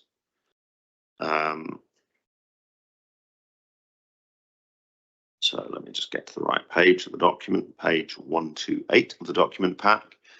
So we are asked to agree installation of solar panels and batteries to council tenants' homes will be conditioned upon the tenant agreeing to a use and maintenance payment for the solar panel and battery, that the use and maintenance payment will be 50% share of the savings the household can expect from using energy from the solar panel and battery. The use and maintenance charge will commence after 12 months of usage and be based on monitored savings, and to authorise the strategic director with responsibility for housing to instruct the procuring and purchasing of energy monitors to install in properties receiving solar funded from the existing retrofit budget. Cabinet, do you agree those recommendations? Agreed. Thank you very much indeed. Now moving on to the Q4 finance and performance monitoring. Councillor Cutler, would you like to introduce the paper? Thank you, Leader. This is the January to March quarterly performance report. continuing in the concise format introduced at quarter one. There are two updates to the format. The report now includes the quarterly highlights of the Tier 1 River Park Pavilion project at Section 2, and Section 3 now includes a highlight report for the Housing Compliance Tier 1 project. As is usual for the quarter 4 performance report, it does not include a finance report, so it's just a performance report. The full 24-25 financial position will be reported in the annual outturn report to the Scrutiny Committee on the 8th of September. The report shows significant progress in all the areas of the Council Plan priorities, and examples include in the climate emergency Section 1, the air quality strategy being adopted, the EV waste vehicle deployed, and a pilot local area energy plan. In Section 2, in Living Well, the award of the contract for the River Park Pavilion and 10 projects awarded over £760,000 of SIL funding. In Section 3, Homes for All, the final lettings of the Venta Living apartments and a successful bid, as we've just discussed, of over 3.4 million to improve 672 of our council homes. In Section 4, we have completion of the vibrant local economy. We have completion of the delivery of the UK Shared Prosperity Fund, the previous round of it, with 1.689 million awarded to 52 projects across the district, and also the launch of the Jane Austen Trail leaflet. Section 5, Your Services, Your Voice, includes the successful launch of the council plan for 25 to 30, and also considerable further TC25 savings. These are just a few examples of the continuing progress of this council in delivering for our residents. The report was discussed at the Scrutiny Committee on the 5th of June, and a significant number of points were raised and were responded to by me, Councillor Reach, and the Chief Executive. The committee also discussed the 14th of April KPI Task and Finish Group, and the Scrutiny Committee noted the report and agreed that a meeting be held between committee members and officers in advance of the next committee chairs meeting to discuss the objectives of the Scrutiny and Policy Committees. That's not directly connected to this report, but was part of their agreement when discussing the report. They also agreed that the cabinet member and officers consider the following points: that definitions for scope 1, 2 and 3, reference page 24, be included in future performance reports, and that the report should separate the gas consumption data for the main council offices from that of the Guildhall and West Wing. And they also agreed that the cabinet members should consider tabling a strategy paper for the committee's consideration regarding the future of the Guildhall following the completion of the condition surveys and market assessments. So Scrutiny have closely scrutinised this paper. I ask, happy to answer questions from cabinet, and hope you can note the good progress made. Thank you very much indeed, Councillor Cutler, for that extremely comprehensive and helpful introduction.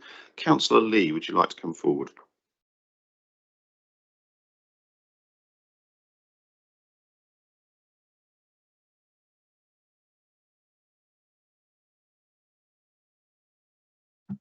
Thank you, Chair. I won't repeat the details, Scrutiny Committee key points of concerns and solutions, but I would like to pick up on some key aspects mentioned. I will go straight to it, and the first one was green management contracts in terms of performance monitoring. It was raised at Scrutiny, the issue about the Wildlife and Countryside Act protecting nesting birds from March to August. And as Cabinet is aware, recent tree cutting by contractors between Priorsdean Road and Andover Road received significant public criticism as it occurred during the nesting season, a potential offence. And the local expert described the work as shockingly poor. And no surprise, my inbox has been has received much correspondence on this incident. So whilst I understand safety exceptions may allow cutbacks, can I request for the future that our targets, KPIs and the council insist perhaps in working in pre-work photographic surveys to ensure that there is clear evidence that no activeness are disturbed. I've received contradictory reports to the fact that there may have been no harm. And can I ask if there's going to be an urgent review of the quality of our green space maintenance contracts? I've seen similar substandard work in Swanmore. And importantly, contractors should not be marking their own homework. So I hope that in our review of performance monitoring, we may consider that. At the last cabinet meeting, I expressed disappointment that the suggestions I submitted to improve and complete KPIs were not included. I think clear KPIs for biodiversity, which I think has been acknowledged, and nature recovery, along with the elements of what I've just discussed, would be a good idea for sooner rather than later. And I think the other key driver for doing that sooner rather than later is the clear, weak climate and nature duties in current legislation, whether it be the devolution white paper and the forthcoming planning infrastructure bill. Picking up on TC25 and local government reorganisation on page 184, 185, and as we work towards the local government reorganisation business case in September, and including our city parishing needs, can I ask if Cabinet is considering anchoring local government reorganisation goals and KPIs as part of the council plan efficient and effective theme, so that performance reports are made and seen as we scope our work and deliver progress? I think saying that prompts some questions which are relevant to what I'm picking up, and I hope you can clarify. There's concerns about local government reorganisation resource allocations, questions about how much central government funding has been received for local government reorganisation. What's the anticipated cost split between city parishing and the wider local government reorganising scoping work? It might be too early to know precisely, but an indicative figure might be helpful. And can parish councils wishing to take on Winchester City Council managed assets be supported sooner rather than later? Talk about Q4, please. Yeah, sure. So, with respect to page 184, 185, I'm asking. I see mention of local government reorganisation, and I'm hoping that can be taken forward into the next and strengthened, as I think it raises a number of concerns about the reports that we're seeing. Thank you. Thank you very much indeed. Councillor Bolton.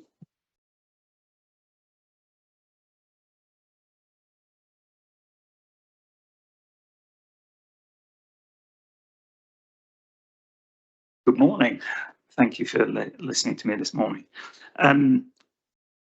Q4 performance monitoring was reviewed at scrutiny last week, but the committee were disappointed that only Councillor Cotler, the Cabinet Member for Finance and Performance, was the only Cabinet Member other than Councillor Reach available that day. Equally, no officers were in attendance in support of the paper either. Although, as Councillor Cotler pointed out, only his name was on the paper and therefore no other members of Cabinet need be present, he was unfortunately unable to answer some of the specific questions on the detail of the council plan areas monitored. Can the Cabinet members responsible for each particular council area attend all future quarterly performance meetings of scrutiny? And can we ensure that there is an officer in attendance to ensure a more efficient and productive meeting? On some specific questions, on CNAP, the council plan, congratulations are indeed in order on the 2025 action scorecard results. However, I did want to ask a question of Councillor Lerner because of the performance on transport in particular that has taken a bit of a backward step since 2023.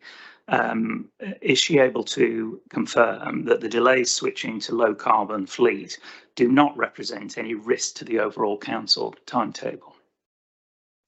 Is the ethical issue around production of solar PV relevant to the previous discussion having any impact on supply and price that could also impact on the timeline and budget quoted? There are various business cases mentioned in the next quarter Can you confirm if they will all go to scrutiny for review? If not, where will they be scrutinised? I had not come across the proposed new staff benefit called the HEAT scheme before and would like to know more about this. If I could be pointed in the right direction, I'd be very grateful. With regard to CNAP and the district,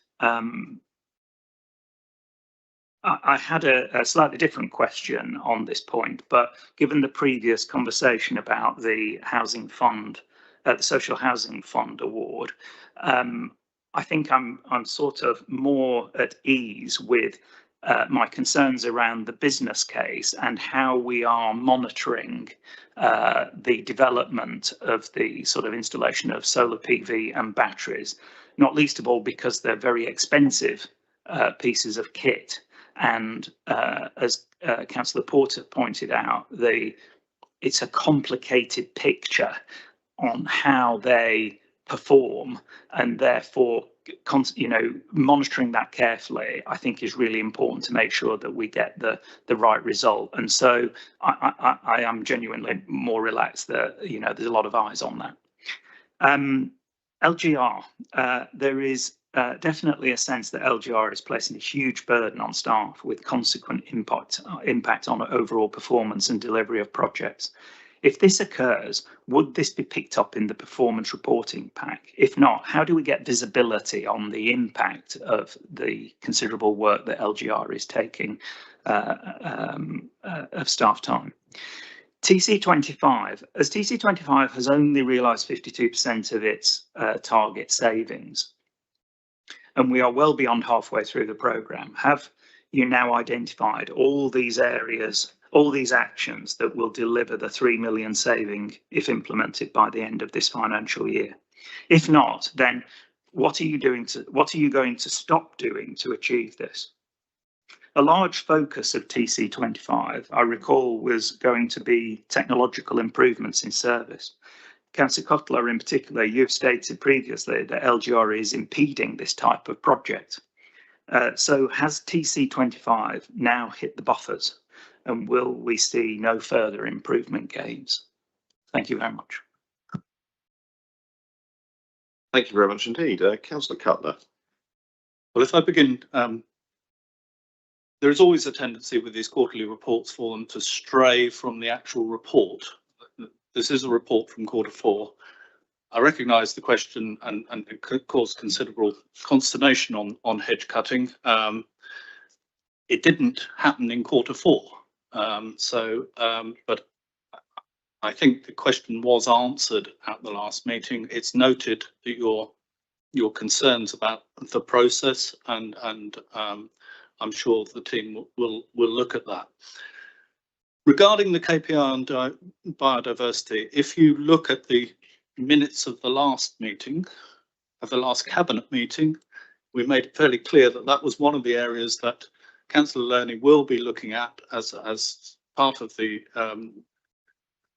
to try to develop some effective biodiversity indicators that may be able to be used for KPIs. We set out fairly clearly the areas that cabinet members would look at. If you look at the minutes, and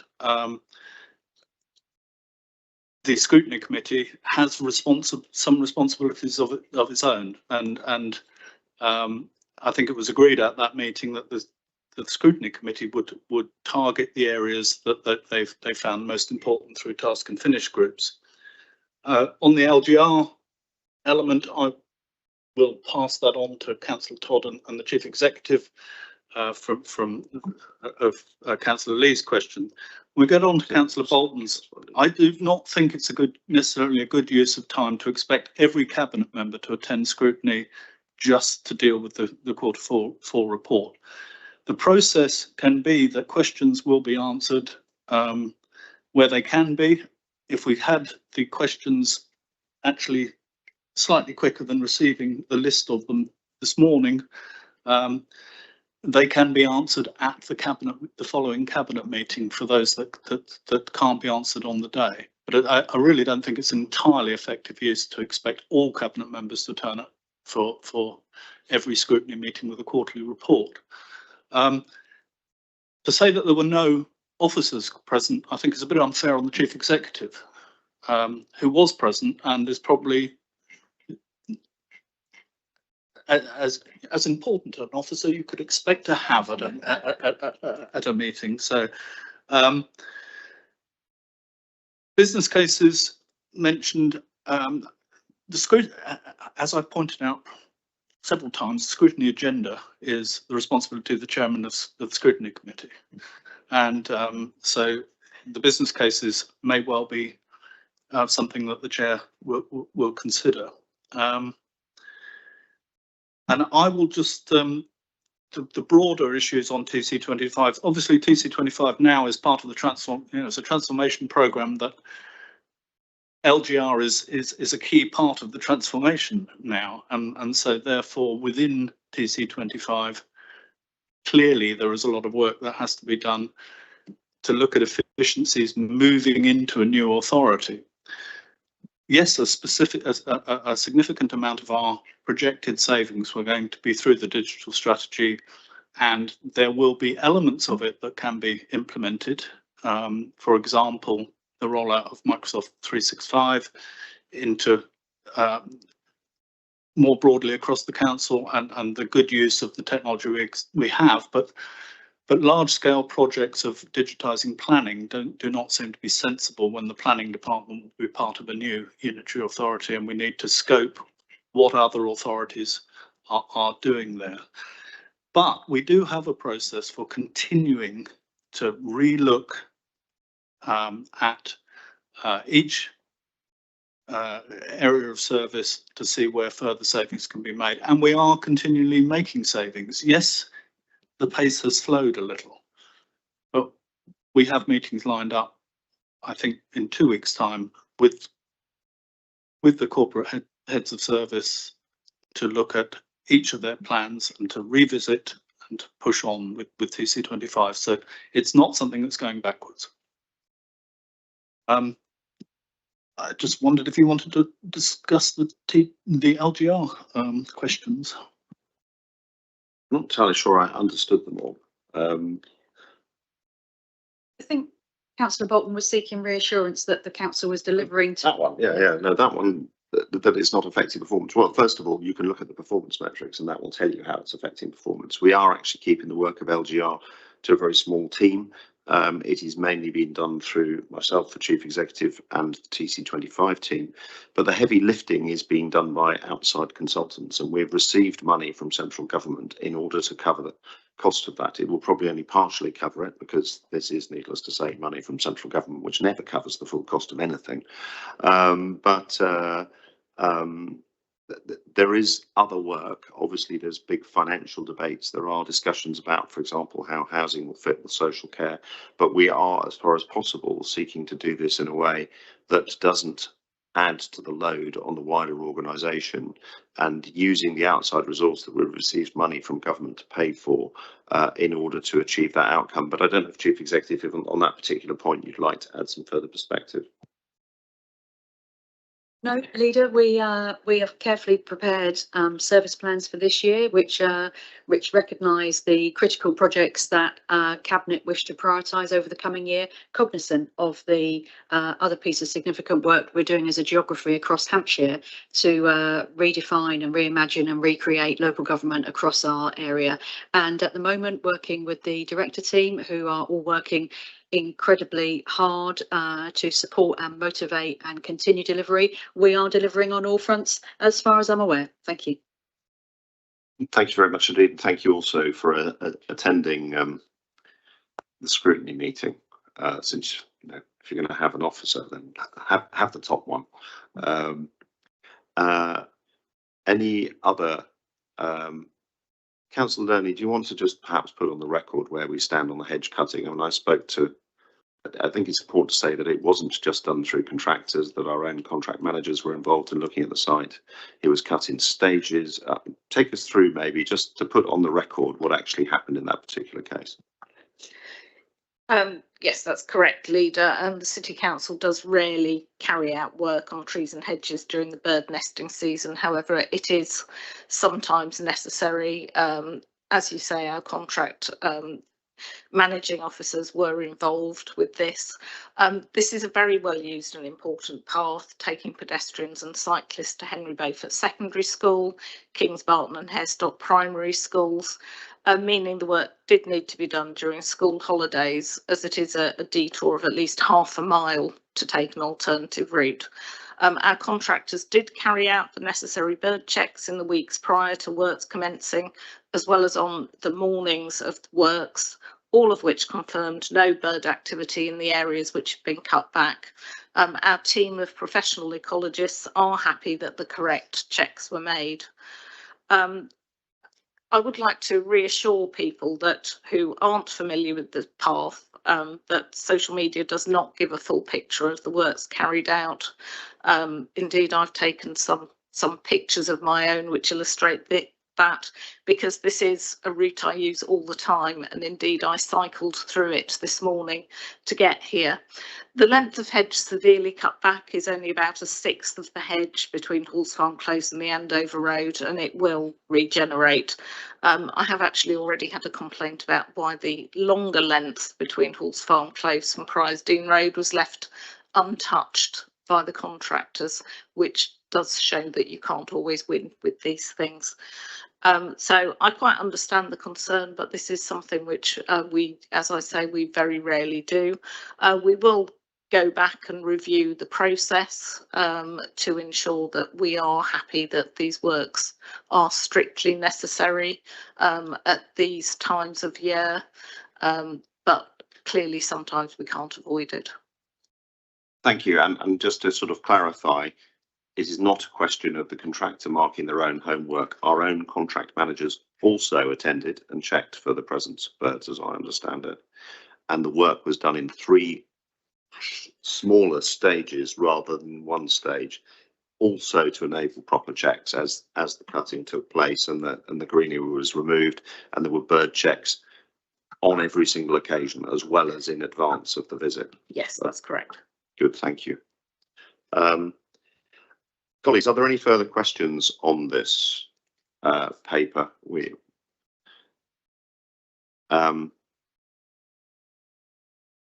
Leader, I would like to deal with the question about the climate scorecard, just to emphasise that the scoring system has changed since 2023. So receiving a lower score in a particular section does not mean that you have gone backwards in that sense. It just means that you don't necessarily meet certain criteria. The issue about some of the questions is they can be very prescriptive. Electrification of council fleet being one of those, where you can have a fleet which is running on alternative low energy fuels, including, you know, green hydrogen, for example, and that wouldn't count. However, in our case, we are moving forward to deal with the fact that our special maintenance are still using full fat fuel, so to speak, but there are issues around some specialist vehicles where electric versions simply aren't available, so it's not necessarily possible to convert an entire fleet to electric. Thank you very much indeed. Are there any other questions that people would like to ask? Any last thoughts, Councillor Cutler? As I detailed in my introduction, the performance report does show continuing progress and does highlight some of our work towards delivering the council plan, and I think it's in general a very good report. Thank you very much indeed, Councillor Cutler. And I would like to thank colleagues for answering the points raised during the meeting. It's perhaps ironic to be challenged on progress on carbon by representatives of parties that are delivering so much worse than we are, where they run councils. And I think there remain some open questions since we, as an administration, keep being asked to do the job of deciding what the scrutiny committee should do when the council's constitution is clear that that is a matter for the scrutiny committee. The recommendations we have in front of us today are to note the progress achieved during Q4 of 24-25 and endorse the contents of the report. Colleagues, are you happy to do that? Thank you very much indeed. The next item is to note the forward plan as for consideration by Cabinet in July 2025. Are you happy to do that? Thank you very much indeed. I would add that the Corner House was added as an addition to the forward plan for July Cabinet after this agenda was published, but I know you're all aware of that. With that, I think we have reached the end of our business for today. If I could thank our officers for all the work that went into the papers we had in front of us today, and obviously through the Chief Executive, all the work that went into delivering those Q4 results. But on that note, I would like to declare the meeting closed and thank everybody for their participation.